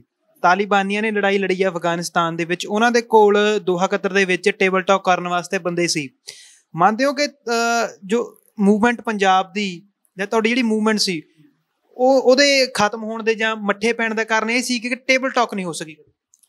ਇੱਕ ਤਾਂ ਭਾਈ ਸਾਹਿਬ ਦੇਖੋ, ਉੱਥੋਂ ਦਾ ਲਾ ਲਓ, ਤੁਸੀਂ ਸ੍ਰੀਲੰਕਾ ਦਾ ਲਾ ਲਓ ਜਾਂ ਅਫਗਾਨਿਸਤਾਨ ਦਾ ਲਾ ਲਓ, ਉਹਨਾਂ ਦਾ ਜਿਹੜਾ ਖੇਤਰਫਲ ਹੈ, ਭੂਗੋਲ, ਉਹ ਆਪਣੇ ਤੋਂ ਬਹੁਤ ਜ਼ਿਆਦਾ ਹਟ ਕੇ ਹੈ। ਆਪਣਾ ਤਾਂ ਮੈਦਾਨੀ ਇਲਾਕਾ ਸਾਰਾ ਪੰਜਾਬ ਦਾ, ਉਹੀ ਆਪਣੇ ਕੋਲ ਲੁਕਣ ਲੁਕੀ ਹੈ, ਕਮਾਦ ਹੈ, ਉਹਨਾਂ ਕੋਲ ਵੱਡੇ ਵੱਡੇ ਪਹਾੜ ਨੇ, ਜੰਗਲ ਹੈ। ਉਹ ਲੜਾਈ ਆਪਣੀ ਬਹੁਤ ਹੀ ਵਧੀਆ ਤਰੀਕੇ ਨਾਲ ਲੜ ਗਏ। ਫਿਰ ਵੀ ਉਹ ਜਿਹੜੀ ਆਪਾਂ ਨੇ ਇੱਥੇ ਮੂਵਮੈਂਟ 10 ਸਾਲ ਚਲਾਈ ਹੈ, ਇਹ ਵੀ ਦੇਖੋ ਆਪਾਂ ਨੇ ਇੱਕ ਮੈਦਾਨੀ ਇਲਾਕੇ 'ਚ ਚਲਾਈ ਹੈ। ਆਪਣੇ ਕੋਲ ਕੋਈ ਪਹਾੜ ਜਾਂ ਕੋਈ ਇਹੋ ਜਿਹਾ ਇਲਾਕਾ ਤਾਂ ਹੈ ਨਹੀਂ, ਠੀਕ ਹੈ। ਫਿਰ ਵੀ ਆਪਣੇ ਸਿੰਘਾਂ ਨੇ ਬਹੁਤ ਜ਼ਿਆਦਾ ਵੱਡੀਆਂ ਕੁਰਬਾਨੀਆਂ ਕਰਕੇ ਇਸ ਮੂਵਮੈਂਟ ਨੂੰ ਇੱਥੇ ਤੱਕ ਪਹੁੰਚਾਇਆ। ਪਰ ਉਹਨਾਂ ਦਾ ਭੂਗੋਲਿਕ ਖੇਤਰ ਹੋਰ ਚੀਜ਼ ਹੈ। ਆਪਾਂ ਤੁਸੀਂ ਕਸ਼ਮੀਰ ਚਲੇ ਜਾਓ, ਉਹਨਾਂ ਕੋਲ ਵੀ ਪਹਾੜ ਨੇ, ਫੌਜ ਨਾਲ ਟੱਕਰ ਲੈਂਦੇ ਨੇ ਉਹ, ਠੀਕ ਆ। ਤੁਸੀਂ ਸ੍ਰੀਲੰਕਾ ਦੀ ਗੱਲ ਕਰੀਏ, ਉੱਥੇ NTT ਵਾਲਿਆਂ ਕੋਲ ਆਪਣੇ ਏਅਰਪੋਰਟ ਸੀਗੇ, ਹੈ ਨਾ। ਜੰਗਲ ਉਹਨਾਂ ਕੋਲ ਇਹੋ ਜਿਹਾ, ਮਤਲਬ ਕਿ ਜੰਗਲ ਜਿੱਥੇ ਫੌਜ ਨੂੰ ਪਤਾ ਹੀ ਨਹੀਂ ਲੱਗਦਾ ਹੈਗਾ ਬੰਦਾ ਕਿੱਧਰ ਨੂੰ ਜਾ ਰਿਹਾ ਕਿੱਧਰ ਨੂੰ ਨਹੀਂ ਜਾ ਰਿਹਾ। ਅਤੇ ਅਫਗਾਨਿਸਤਾਨ 'ਚ ਵੀ ਤਾਲੀਬਾਨ ਦਾ ਲਾ ਲਓ, ਉਹਦਾ ਲੜਾਕਿਆਂ ਦੀ ਖੈਰ ਹੋਰ ਇਹ ਚੀਜ਼ ਆਪਾਂ ਉਹਨਾਂ ਦੇ ਆਪਣਾ ਕਰ ਹੀ ਨਹੀਂ ਸਕਦੇ, ਹੈ ਨਾ। ਜੋ ਕੁਛ ਉਹ ਲੜਾਈ ਲੜ ਰਹੇ ਨੇ, ਰਸ਼ੀਆ ਨਾਲ ਪਹਿਲਾਂ ਲੜੇ ਨੇ ਉਹ, ਹੁਣ ਅਮਰੀਕਾ ਨੂੰ ਭਜਾਇਆ ਉੱਥੋਂ ਉਹਨਾਂ ਨੇ। ਮੂਵਮੈਂਟ ਦੇ ਵਾਸਤੇ ਜਿਹੜੇ ਜੋ ਸਹੂਲਤਾਂ ਨੇ ਜਾਂ ਹਾਲਾਤ ਨੇ ਅਨੁਕੂਲ ਨਹੀਂ ਸੀ। ਉਹ ਅਨੁਕੂਲ ਨਹੀਂ ਸੀ, ਪਹਿਲੀ ਗੱਲ ਤਾਂ ਭਾਈ ਸਾਹਿਬ। ਅਨੁਕੂਲ ਕੀ ਸੀਗਾ, ਪਿੰਡ ਦੇ ਵਿੱਚ 1-2 ਪਰਿਵਾਰ ਸੀਗੇ ਜਿਹੜੇ ਪਨਾਹ ਦਿੰਦੇ ਸੀਗੇ। ਹੁਣ ਮੰਨ ਲਓ ਉੱਥੇ ਹੀ ਬੱਬਰ ਖਾਲਸਾ ਵਾਲੇ ਆ ਰਹੇ ਨੇ, ਉੱਥੇ ਹੀ ਕਮਾਂਡੋ ਵਾਲੇ ਆ ਰਹੇ ਨੇ, ਉੱਥੇ ਹੀ ਲਿਬਰੇਸ਼ਨ ਵਾਲੇ ਆ ਰਹੇ ਨੇ। ਉਹ 2 ਪਰਿਵਾਰਾਂ ਦੀ ਵਜਨ ਪੈਂਦਾ ਸੀਗਾ, ਠੀਕ ਆ। ਲੁਕਣ ਲਈ ਕੀ ਸੀ ਕਿ ਕਮਾਦਾਂ 'ਚ ਬੈਠ ਗਏ। ਅਤੇ ਉਹ ਵੀ ਹੌਲੀ ਹੌਲੀ ਪੁਲਿਸ ਨੇ ਆਪਣਾ ਇਹੋ ਜਿਹੀ ਥਿਊਰੀ ਬਣਾਈ ਕਿ ਬੁਲਟ ਪ੍ਰੂਫ ਟਰੈਕਟਰ ਆ ਗਏ, ਉਹਨਾਂ 'ਚੋਂ ਵੀ ਸਿੰਘਾਂ ਨੂੰ ਟਿਕਾਣਾ ਪੱਟਣਾ ਪਿਆ। ਸੋ ਲੜਾਈ ਲੜਨੀ ਮੈਦਾਨੀ ਇਲਾਕੇ 'ਚ ਭਾਈ ਸਾਹਿਬ ਬਹੁਤ ਜ਼ਿਆਦਾ ਮੁਸ਼ਕਿਲ ਦਾ ਕੰਮ ਹੁੰਦਾ ਗਾ। ਉਹਨਾਂ ਦੇ ਆਪਾਂ ਕਹਿ ਤਾਂ ਦਿੰਦੇ ਵੀ ਦੇਖੋ ਸ਼੍ਰੀਲੰਕਾ ਨੇ ਇੰਨੇ ਸਾਲ ਲੜਾਈ ਲੜੀ ਜਾਂ ਤਾਲੀਬਾਨ ਨੇ ਲੜਾਈ, ਉੱਥੇ ਭੂਗੋਲਿਕ ਖੇਤਰ ਹੋਰ ਚੀਜ਼ ਹੈ, ਨਾ ਆਪਾਂ ਉਹਨਾਂ ਦੀ ਰੀਸ ਕਰ ਸਕਦੇ ਹਾਂ। ਉਹਨਾਂ ਦੇ ਤਾਂ ਪਰਿਵਾਰ ਤੋਂ ਲੈ ਕੇ ਜਿੰਨੇ ਅੱਗੇ ਤੱਕ ਮੈਂਬਰ ਨੇ ਸਾਰੇ ਇੱਕ ਤਰ੍ਹਾਂ ਦੇ ਮੂਵਮੈਂਟ ਦੇ ਨਾਲ ਖੜ੍ਹੇ ਨੇਗੇ। ਹੁਣ ਸਾਡੇ ਤਾਂ ਆਪਣੇ ਤਾਂ ਇੱਥੇ ਤੁਹਾਨੂੰ ਦੇਖਿਆ ਹੈਗਾ, ਤੁਸੀਂ ਮੇਰੇ 'ਤੇ ਹੀ ਲਾ ਲਓ, ਜੇ ਮੈਂ ਖਾਲਿਸਤਾਨ ਮੂਵਮੈਂਟ ਦੇ ਵਿੱਚ ਚਲੋ ਪਾਰਟੀਸਪੇਟ ਕੀਤਾ ਹੈਗਾ, ਮੇਰੇ ਪਰਿਵਾਰ ਨੂੰ ਨਹੀਂ ਚੰਗਾ ਲੱਗਦਾ ਸੀਗਾ, ਠੀਕ ਆ। ਉੱਥੇ ਦੀ ਗੱਲ ਕੁਛ ਹੋਰ ਹੈ, ਆਪਣੀ ਕੁਛ ਹੋਰ ਗੱਲ ਚੀਜ਼। ਜਿਵੇਂ ਕਿਹਾ ਕਿ ਹਾਲਾਤ ਨੇ ਉਸ ਤਰ੍ਹਾਂ ਦੇ ਨਹੀਂ ਸੀ, ਪਰ ਇੱਥੇ ਇੱਕ ਖਾਸ ਗੱਲ ਕਰਨੀ ਜ਼ਰੂਰੀ ਹੈ ਕਿ ਲਿਬਰੇਸ਼ਨ ਫੋਰਸ ਹੈ, ਕਮਾਂਡੋ ਫੋਰਸ ਹੈ, ਹੋਰ ਕਈ ਜਥੇਬੰਦੀਆਂ ਨੇ, ਇਹ ਵੱਖਰੀਆਂ ਵੱਖਰੀਆਂ ਕਿਉਂ ਸਨ, ਜਾਂ ਇੱਕੋ ਹੋ ਕੇ ਕੰਮ ਕਰਦੀਆਂ ਸੀ ਜਾਂ ਵੱਖਰੀਆਂ ਵੱਖਰੀਆਂ ਹੋ ਕੇ ਕੰਮ ਕਰਦੇ? ਤਾਲਮੇਲ ਕਿਵੇਂ ਦਾ ਸੀ ਇਹਨਾਂ ਦੇ ਵਿੱਚ? ਨਹੀਂ, ਤਾਲਮੇਲ ਭਾਈ ਸਾਹਿਬ ਸਾਰਿਆਂ ਦਾ ਬਹੁਤ ਵਧੀਆ ਸੀਗਾ। ਇਹਨਾਂ ਦੇ ਇੱਕ ਤਾਂ ਕਹਿਣ ਦਾ ਮਤਲਬ, ਜਿਵੇਂ ਤੁਸੀਂ ਪੁਰਾਣਾ ਇਤਿਹਾਸ ਚੱਕ ਲਓ, ਮਿਸਲਾਂ ਟਾਈਮ ਦਾ, ਬੰਦਾ ਸਿੰਘ ਬਹਾਦਰ ਤੋਂ ਬਾਅਦ ਜਦੋਂ ਆਪਣੀ ਪੰਜਾਬ ਦੇ 'ਚ 12 ਆਪਣਾ ਮਿਸਲਾਂ ਸੀਗੀਆਂ, ਬੁੱਢਾ ਦਲ ਵਾਲੇ ਹੋਰ ਲਾ ਲਓ ਜਾਂ ਰਾਮਗੜੀਆਂ ਮਿਸਲ ਲਾ ਲਓ, ਠੀਕ ਹੈ ਜੀ, ਆਲੂ ਵਾਲੀਆਂ ਮਿਸਲ ਲਾ ਲਓ, ਉਹ ਜਥੇਬੰਦੀਆਂ ਅਲੱਗ ਅਲੱਗ ਸੀਗੀਆਂ। ਪਰ ਜਦੋਂ ਕੋਈ ਸਾਂਝਾ ਪਲੇਟਫਾਰਮ 'ਤੇ ਗੱਲ ਕਰਨੀ ਹੁੰਦੀ ਸੀ, ਉਦੋਂ ਸਾਰੀਆਂ ਇਕੱਠੀਆਂ ਹੁੰਦੀਆਂ ਸੀਗੀਆਂ। ਉਸੇ ਹੀ ਨੀਤੀ ਨੂੰ ਤਹਿਤ ਦੇਖ ਕੇ ਇਹ ਕਮਾਂਡੋ ਫੋਰਸ, ਲਿਬਰੇਸ਼ਨ ਫੋਰਸ, ਜਿੰਦਾਬਾਦ ਫੋਰਸ, ਇਹ ਅਲੱਗ ਅਲੱਗ ਬਣ ਗਈਆਂ ਸੀਗੀਆਂ। ਪਰ ਜਦੋਂ ਕੋਈ ਕੌਮੀ ਮਸਲਾ ਹੁੰਦਾ ਸੀ, ਉਦੋਂ ਇੱਕ ਪਲੇਟਫਾਰਮ ਥੱਲੇ ਕੰਮ ਕਰਦੀਆਂ ਸੀਗੀਆਂ। ਇੰਨਾ ਵਧੀਆ ਇਹਨਾਂ ਦਾ ਦੇਖੋ ਆਪਸ 'ਚ ਤਾਲਮੇਲ ਸੀਗਾ। ਮੰਨ ਲਓ ਮੇਰੇ ਪਰਿਵਾਰ ਨਾਲ ਕੋਈ ਪੁਲਿਸ ਨੇ ਵਧੀਕੀ ਕਰਤੀ ਕਿਸੇ ਅਫਸਰ ਨੇ, ਤਾਂ ਮੈਂ ਇਹ ਨਹੀਂ ਹੈਗਾ ਵੀ ਉਹਦਾ ਬੱਬਰ ਖਾਲਸਾ ਹੀ ਬਦਲਾ ਲੂਗੀ, ਉਹਦਾ ਕਮਾਂਡੋ ਵਾਲੇ ਬਦਲਾ ਲੈਂਦੇ ਸੀਗੇ। ਜੇ ਕਦੇ ਕਮਾਂਡੋ ਵਾਲੇ ਕਿਸੇ ਸਿੰਘ ਨਾਲ ਪੁਲਿਸ ਨੇ ਇਹੋ ਜਿਹਾ ਕੰਮ ਕਰਦਾ ਤਾਂ ਉਹ ਬੱਬਰ ਖਾਲਸਾ ਵਾਲੇ ਆਪਣਾ ਸਮਝ ਕੇ ਕੰਮ ਕਰਦੇ ਸੀ। ਉਹ ਕੋਈ ਇਹ ਨਹੀਂ ਸੀ ਵੀ ਉਹਨਾਂ 'ਚ ਤਾਲਮੇਲ ਦੀ ਘਾਟ ਸੀਗੀ। ਤਾਲਮੇਲ ਸਾਰਿਆਂ ਦਾ ਬਹੁਤ ਵਧੀਆ ਸੀਗਾ। ਸਿਰਫ ਇੱਕ ਆਪਣੀ ਜਥੇਬੰਦੀ ਦੇ ਅਲੱਗ-ਅਲੱਗ ਥੱਲੇ ਕੰਮ ਕਰਦੇ ਸੀ ਉਹ ਕਮਾਂਡਰਾਂ ਦੇ, ਐਂ ਸੀਗਾ ਜੀ। ਕੋਈ ਇਹਨਾਂ 'ਚ ਮਤਭੇਦ ਕਿਸੇ ਤਰ੍ਹਾਂ ਦੇ ਹੈ ਨਹੀਂ ਸੀਗੇ। ਹੁਣ ਜਗਰਾਜ ਸਿੰਘ ਖੁੱਡੀ ਕਲਾਂ ਚੀਮਾ ਵਾਲੇ ਤੋਂ ਲਾ ਲਓ, ਜਗਰਾਜ ਸਿੰਘ ਤੂਫਾਨ ਜਿਹਨੂੰ ਕਿਹਾ ਗਿਆ ਜੀ, ਉਹਦੀ ਭੈਣ ਦੇ ਕਿਸੇ ਅਫਸਰ ਨੇ ਥੱਪੜ ਮਾਰਤਾ ਨਹੀਂ ਗੇ, ਤੇ ਉਹ ਜਦੋਂ ਅਫਸਰ ਮੰਨਦੇ ਆ ਚਲੋ ਕਰਕੇ ਚਲਾ ਗਿਆ, ਉਹ ਕਮਾਂਡੋ ਆਪਣਾ ਬੱਬਰ ਖਾਲਸਾ ਵਾਲੇ ਦੇ ਡਿੱਕੇ ਆ ਗਿਆ ਤੇ ਬਦਲਾ ਉਹਦਾ ਬੱਬਰ ਖਾਲਸਾ ਨੇ ਲਿਆ। ਗੋਬਿੰਦ ਰਾਮ ਇੱਕ ਇਹੋ ਜਿਹਾ ਆਪਣਾ ਬੁੱਚੜ ਅਫਸਰ ਸੀ SSP ਬਟਾਲਾ, ਜਿਹਨੇ ਗੁਰਮੀਤ ਕੌਰ ਤੇ ਜਸਮੀਤ ਕੌਰ, ਸਾਡੇ ਮਹਿਲ ਸਿੰਘ ਬੱਬਰ ਦੀ ਘਰ ਵਾਲੀ ਹੈ ਤੇ ਕੁਲਵੰਤ ਸਿੰਘ ਦੀ ਘਰ ਵਾਲੀ, ਉਹਨਾਂ ਦੋਹਾਂ ਨੂੰ ਚੱਕ ਕੇ ਨਾ ਉਹਦੇ ਮੂੰਹ ਦੇ ਵਿੱਚ ਪਿਸ਼ਾਬ ਪਾਇਆ ਸੀ ਆਪਣਾ। ਕਹਿੰਦੇ ਵੀ ਤੁਸੀਂ ਗੁਰੂ ਗੋਬਿੰਦ ਸਿੰਘ ਦਾ ਅੰਮ੍ਰਿਤ ਭੁੱਲ ਜਾਓਗੇ, ਗੋਬਿੰਦ ਰਾਮ ਦਾ ਯਾਦ ਰੱਖੋਗੇ। ਉਹ ਬੱਬਰ ਖਾਲਸਾ ਦੇ ਚੀਫ ਸੀ ਦੋਹੇ। ਮਹਿਲ ਸਿੰਘ ਬੱਬਰ ਹੁਣ ਬਾਹਰ ਸਾਡਾ ਡਿਪਟੀ ਚੀਫ ਹੈ, ਤੇ ਬਦਲਾ ਉਹਦਾ ਕਮਾਂਡੋ ਫੋਰਸ ਵਾਲਿਆਂ ਲਿਆ। ਉਹਦੇ ਥੋੜ੍ਹੇ ਕੁ ਦਿਨਾਂ ਬਾਅਦ ਗੋਬਿੰਦ ਰਾਮ ਨੂੰ ਮਾਰਤਾ ਸੀਗਾ। ਸੋ ਇਹ ਗੱਲ ਨਹੀਂ ਹੈਗੀ ਵੀ ਕੋਈ ਸਾਡੀ ਮੂਵਮੈਂਟ ਦੇ ਵਿੱਚ ਅਸੀਂ ਜਥੇਬੰਦੀਆਂ ਅਲੱਗ-ਅਲੱਗ ਸੀਗੀਆਂ। ਸਾਡਾ ਸਾਰਿਆਂ ਦਾ ਤਾਲਮੇਲ ਇੱਕ ਸੀਗਾ। ਅਸੀਂ ਇੱਕ ਝੰਡੇ ਥੱਲੇ ਕੰਮ ਕੀਤਾ ਗਾ, ਕਿਸੇ ਨਾਲ ਕੋਈ ਵੈਰ ਵਿਰੋਧ ਨਹੀਂ ਸੀਗਾ, ਨਾ ਹੀ ਕਿਸੇ ਨੇ ਇੱਕ ਦੂਜੇ ਦਾ ਨੁਕਸਾਨ ਕੀਤਾ ਉਸ ਟਾਈਮ 95 ਤੋਂ ਪਹਿਲਾਂ। ਲੰਬਾ ਸਮਾਂ ਗੁਪਤ ਹੋ ਕੇ ਵੀ ਕੰਮ ਕੀਤਾ ਹੈ, ਤਾਂ ਉਹ ਗੁਪਤ ਕਦੋਂ ਹੋਏ ਜਾਂ ਗੁਪਤ ਹੋਣ ਦੀਆਂ ਲੋੜਾਂ ਕਿਵੇਂ ਪਈਆਂ? ਨਹੀਂ, ਗੁਪਤ ਹੋ ਕੇ ਤਾਂ ਭਾਈ ਸਾਹਿਬ ਮੈਂ ਤੁਹਾਨੂੰ ਦੱਸਿਆ ਵੀ ਮੇਰਾ ਕਿਸੇ ਉਹਦੇ 'ਚ ਨਾਂ ਨਹੀਂ ਸੀਗਾ। ਜਿਵੇਂ ਸਿੰਘ ਆ ਗਏ ਮੇਰੇ ਕੋਲ, ਆ ਕੇ ਚਲੇ ਗਏ, ਰਾਤਾਂ ਵੀ ਰਹੀਆਂ ਨੇ ਗਿਆ, ਤੇ ਕਹਿਣ ਦਾ ਮਤਲਬ ਮੈਂ ਫੀਲਡ 'ਚ ਨਹੀਂ ਉਹਨਾਂ ਨਾਲ ਗਿਆ। ਮੈਂ ਆਪਣਾ ਪੜ੍ਹਦਾ ਰਿਹਾ, ਮੇਰੇ ਕੋਲ ਪਨਾਹ ਰਹੀ ਹੈ, ਮੇਰੀ ਸੋਚ ਦੇ ਬੰਦੇ ਸੀ, ਮੈਂ ਉਹਨਾਂ ਦੀ ਸੋਚਦਾ ਸੀਗਾ। ਸੋ ਇਸ ਤਰੀਕੇ ਨਾਲ ਕੰਮ ਕੀਤਾ ਵਿੱਚ। ਜਗਤਾਰ ਸਿੰਘ ਹਵਾਰਾ ਦੇ ਨਾਲ ਜੇਲ੍ਹ ਵੀ ਕੱਟੀ ਹੈ, ਖੁਦ ਵੀ ਤੁਸੀਂ ਲੰਬਾ ਸਮਾਂ ਜੇਲ੍ਹਾਂ ਭੁਗਤੀਆਂ ਨੇ, ਉਹ ਜੇਲ੍ਹਾਂ ਦੇ ਕੀ ਕਾਰਨ ਹੈ? ਭਾਈ ਜਗਤਾਰ ਸਿੰਘ ਹਵਾਰਾ ਦੇਖੋ ਮੇਰੇ ਭਰਾਵਾਂ ਵਾਂਗ ਨੇ, ਵੱਡੇ ਭਰਾ ਨੇ ਅਸੀਂ। ਠੀਕ ਹੈ, ਜਰਨੈਲ ਵੀ ਹੈਗਾ ਮੇਰਾ ਉਹ, ਕਿਉਂਕਿ ਬੱਬਰ ਖਾਲਸਾ ਜਰਨੈਲ ਹੁਣ ਉਹੀ ਸੀਗਾ, ਪਰ ਸਾਡਾ ਇੱਕ ਭਰਾਵਾਂ ਵਾਲਾ ਪਿਆਰ ਹੈ। ਤੇ ਜੇਲ੍ਹਾਂ ਵੀ ਅਸੀਂ ਬਹੁਤ ਹੀ ਵਧੀਆ ਤਰੀਕੇ ਨਾਲ ਆਪਣਾ ਆਪਸ ਦੇ ਵਿੱਚ ਤਾਲਮੇਲ ਨਾਲ ਕੱਟੀਆਂ, ਚੜ੍ਹਦੀ ਕਲਾਂ 'ਚ ਕੱਟੀਆਂ ਨੇ। ਕੋਈ ਇਹ ਨਹੀਂ ਹੈਗਾ ਅਸੀਂ ਵੀ ਜਿਵੇਂ ਕਹਿਣ ਦਾ ਮਤਲਬ ਜੇਲ੍ਹਾਂ ਦੇ ਜਾ ਕੇ ਆਮ ਅਕਸਰ ਤੂੰ ਮੈਂ ਹੋ ਜਾਂਦੀ ਹੈ ਸਿੰਘਾਂ ਦੀ, ਹੈ ਨਾ, ਵੀ ਇਹਦੇ ਨੂੰ ਜ਼ਿਆਦਾ ਉਹ ਲੋਕ ਉਹ ਕਰਦੇ ਨੇ, ਫੰਡ ਦੀ ਘਾਟ ਆ ਜਾਂਦੀ ਹੈ ਅੰਦਰ। ਜੇਲ੍ਹ ਹੈ ਜਿਹੜੀ ਜੇਲ੍ਹ ਕੱਟਣੀ, ਉਹ ਵੀ ਤਿਹਾੜ ਵਰਗੀ। ਉਸ ਟਾਈਮ ਮੈਂ 14 ਤੋਂ ਪਹਿਲਾਂ ਦੀ ਗੱਲ ਕਰ ਰਿਹਾ, 5000 ਰੁਪਏ ਮਹੀਨੇ ਦਾ ਖਰਚਾ ਜ਼ਰੂਰੀ ਸੀਗਾ। ਠੀਕ ਹੈ ਜੀ, ਕਿਉਂਕਿ ਜਿਹੜੀ ਤੇਲ ਸਾਬਣ ਉਹ ਆਪਾਂ ਨੇ ਲੈਣਾ, ਬਾਹਰੋਂ ਕੁਛ ਜਾਂਦਾ ਨਹੀਂ ਹੈਗਾ। ਹੋਰ ਰੋਟੀ ਪਾਣੀ ਲੈ, ਚਾਹ ਦੁੱਧ ਲੈਣਾ ਗਾ, ਜਿਹੜਾ ਕੁਛ ਉਹ ਸਾਰਾ ਪੈਸੇ ਦਾ ਹੀ ਹੈ, ਉੱਥੇ ਪੈਸੇ ਨਾਲ ਹੀ ਚੱਲਦੀ ਹੈ ਜੇਲ੍ਹ। ਸੋ ਸਾਡਾ ਬਹੁਤ ਵਧੀਆ ਤਰੀਕੇ ਨਾਲ ਅਸੀਂ ਆਪਸ 'ਚ ਭਾਈਆਂ ਵਾਂਗ ਰਹੇ ਹਾਂ। ਹੁਣ ਵੀ ਸਾਡਾ ਵਧੀਆ ਪਿਆਰ ਆਪਸ 'ਚ ਉਵੇਂ ਬਣਿਆ ਹੋਇਆ, ਕੋਈ ਇਹੋ ਜਿਹੀ ਗੱਲ। ਲੰਬਾ ਸਮਾਂ ਜੇਲ੍ਹ ਭੁਗਤੀ ਹੈ, ਕਿਹੜੇ ਕੇਸ ਦੇ ਵਿੱਚ? ਮੇਰੇ ਤੇ ਭਾਈ ਸਾਹਿਬ ਪੰਜਾਬ ਦੇ ਵਿੱਚ ਸੀਗਾ 121 ਦੇਸ਼ ਧਰੋਹੀ ਦੀ, ਅਨਲਾਫੁਲ ਐਕਟੀਵਿਟੀ ਦੀਆਂ 5 ਪਰਚੇ ਸੀਗੇ ਮੇਰੇ ਤੇ ਨਾਭਾ ਜੇਲ੍ਹ, ਚੰਡੀਗੜ੍ਹ ਬੜੈਲ ਜੇਲ੍ਹ, ਪਟਿਆਲਾ, ਰੋਪੜ, ਇਹ ਜੇਲ੍ਹਾਂ 'ਚ ਮੈਂ ਅਲੱਗ-ਅਲੱਗ ਟਾਈਮ ਰਿਹਾ ਜੀ। ਤੇ ਮੇਰਾ ਜ਼ਿਆਦਾ ਟਾਈਮ ਰਿਹਾ ਤਿਹਾੜ ਜੇਲ੍ਹ ਦਿੱਲੀ 'ਚ। ਦਿੱਲੀ ਦੇ ਵਿੱਚ ਮੈਂ 2008 'ਚ ਗ੍ਰਿਫਤਾਰੀ ਹੈ ਮੇਰੀ, ਉਹ 'ਚ ਵੀ ਦੇਸ਼ ਧਰੋਹੀ, ਅਨਲਾਫੁਲ ਐਕਟੀਵਿਟੀ।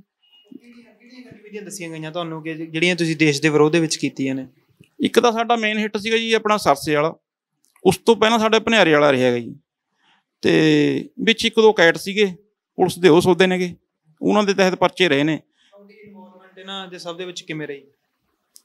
ਵਧੀਆ ਰਹੀ ਭਾਈ ਇਨਵੋਲਵਮੈਂਟ। ਦਰਅਸਲ ਮੈਂ ਤੁਹਾਨੂੰ ਪੁਲਿਸ ਦੀ ਨਾਕਾਮੀ ਦੱਸਦਾ ਪਹਿਲਾਂ। ਅਸੀਂ ਇੱਕ ਟਾਊਟ ਨੂੰ ਮਾਰਤਾ ਇੱਥੇ ਬਾਸੀਆਂ ਪਿੰਡ ਪੈਂਦਾ ਜੀ।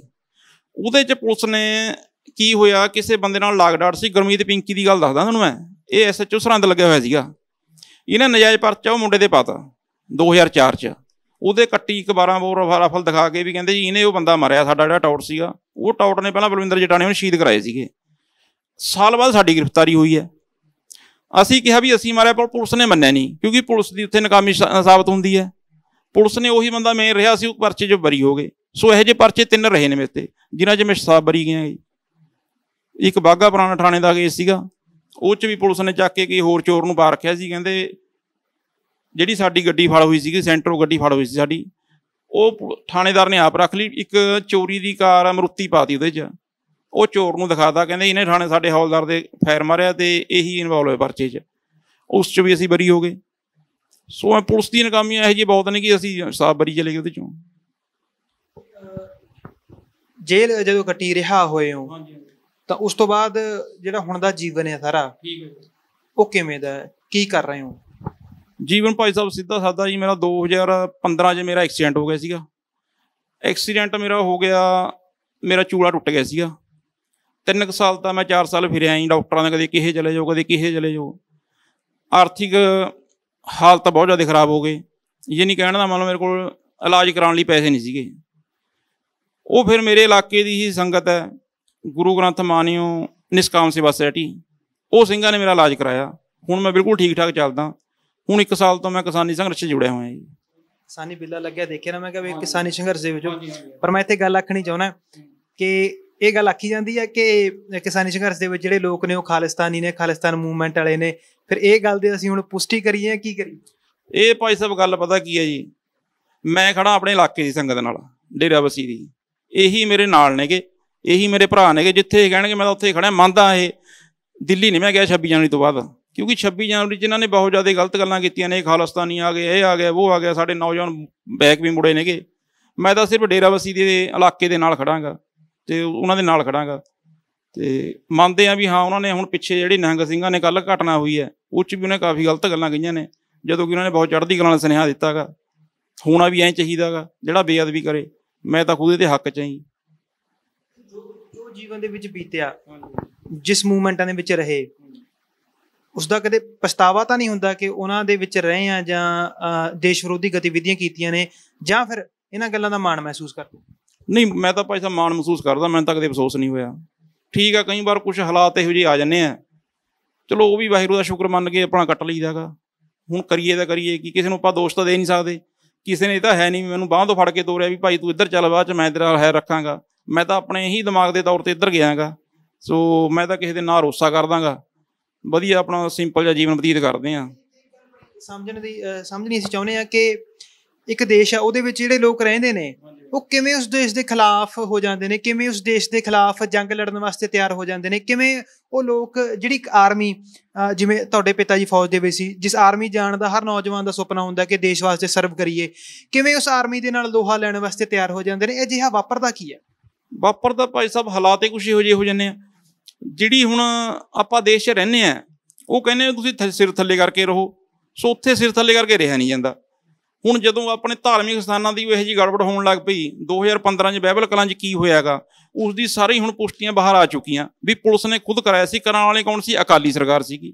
ਸੁਖਬੀਰ ਬਾਦਲ ਨੇ ਹੀ ਆਰਡਰ ਦਿੱਤੇ ਨੇ, ਠੀਕ ਹੈ। DGP ਸਮੇਘ ਸੈਣੀ ਸੀ ਲੱਗਿਆ ਹੋਇਆ, ਉਹਨਾਂ ਨੇ ਆਰਡਰ ਦਿੱਤੇ ਨੇ। ਦੱਸੋ, ਆਪਣੇ ਹੀ ਲੋਕ ਜਦੋਂ ਆਪਣੇ ਖਿਲਾਫ ਭੁਗਤਣਗੇ, ਆਪਾਂ ਉੱਥੇ ਕੀ ਕਰ ਸਕਦੇ ਹਾਂ, ਹੈ ਨਾ? ਸੋ ਇਹ ਲੋਕ ਕੁਰਸੀ ਪਿੱਛੇ, ਇਹਨਾਂ ਦਾ ਦੀਨਮਾਨ ਹੈ ਨਹੀਂ ਕੋਈ, ਪਰ ਇਹ ਦੀਨਮਾਨ ਵੇਚ ਕੇ ਉੱਥੇ ਤੱਕ ਪਹੁੰਚ ਜਾਂਦੇ ਆ। ਪਰ ਸਾਡਾ ਦੀਨਮਾਨ ਹੈਗਾ, ਅਸੀਂ ਇਹ ਚੀਜ਼ ਨੂੰ ਅਲਾਓ ਨਹੀਂ ਕਰਦੇ ਹੈਗੇ। ਸੋ ਉੱਥੇ ਫਿਰ ਇਹ ਨੌਜਵਾਨਾਂ ਦੀ ਗਲਤੀਆਂ ਕਹਿੰਦੇ ਨੇ, ਜਦੋਂ ਹਥਿਆਰ ਚੱਕਦੇ ਨੇ ਵੀ ਦੇਖੋ ਜੀ ਨੌਜਵਾਨ ਭਾਵੁਕ ਹੋ ਗਏ, ਐਂ ਹੋ ਗਏ। ਪਰ ਭਾਵੁਕ ਵਾਲੀ ਗੱਲ ਨਹੀਂ ਹੈ ਕਿ ਅੱਜ ਕੱਲ੍ਹ WhatsApp ਦਾ ਜ਼ਮਾਨਾ, ਸਾਰਾ ਕੁਛ ਆਨਲਾਈਨ ਹੈ। ਆਪਾਂ ਨੂੰ ਸਭ ਪਤਾ ਲੱਗ ਜਾਂਦਾ ਨੌਜਵਾਨਾਂ ਨੂੰ ਵੀ ਕਿੱਥੇ ਕਿਹਨੇ ਕੀ ਕੀਤਾ ਹੈਗਾ, ਹੈ ਨਾ? 26 ਜਨਵਰੀ ਨੂੰ ਵੀ ਆਪਾਂ ਨਹੀਂ ਲਾ ਲਓ, WhatsApp ਰਾਹੀਂ ਆਪਾਂ ਨੂੰ ਸਭ ਪਤਾ ਲੱਗ ਗਿਆ ਵੀ ਉੱਥੇ ਕੋਈ ਵੱਡੀ ਗੱਲ ਘਟਨਾ ਹੋਈ ਨਹੀਂ। ਇੱਕ ਨਿਸ਼ਾਨ ਸਾਹਿਬ ਦਾ ਕੱਪੜਾ ਹੀ ਲਾਇਆ ਗਾ, ਨਾਲ ਕਿਸਾਨੀ ਸੰਘਰਸ਼ ਦਾ ਲਾਤਾ। ਬਸ ਆਪਣੇ ਹੀ ਲੋਕ ਕੁਛ ਜਿਹੜੇ ਜਥੇਬੰਦੀਆਂ ਰਾਜੇਵਾਲ ਵਰਗੇ ਨੇਗੇ, ਇਹ ਡਰ ਕੇ ਇੱਕ ਲਾਤਾ, ਹੈ ਨਾ? ਨਹੀਂ ਜੀ ਨਹੀਂ, ਇਹ ਖਾਲਿਸਤਾਨੀ ਸਾਡਾ ਮਾਹੌਲ ਖਰਾਬ ਕਰਦੇ ਨੇ। ਮਾਹੌਲ ਖਰਾਬ ਵਾਲੀ ਗੱਲ ਹੈ ਕੀ ਸੀ? ਪਹਿਲਾਂ ਤੁਸੀਂ ਖੁਦ ਤਾਂ ਨੌਜਵਾਨਾਂ ਨੂੰ ਉਕਸਾਇਆ।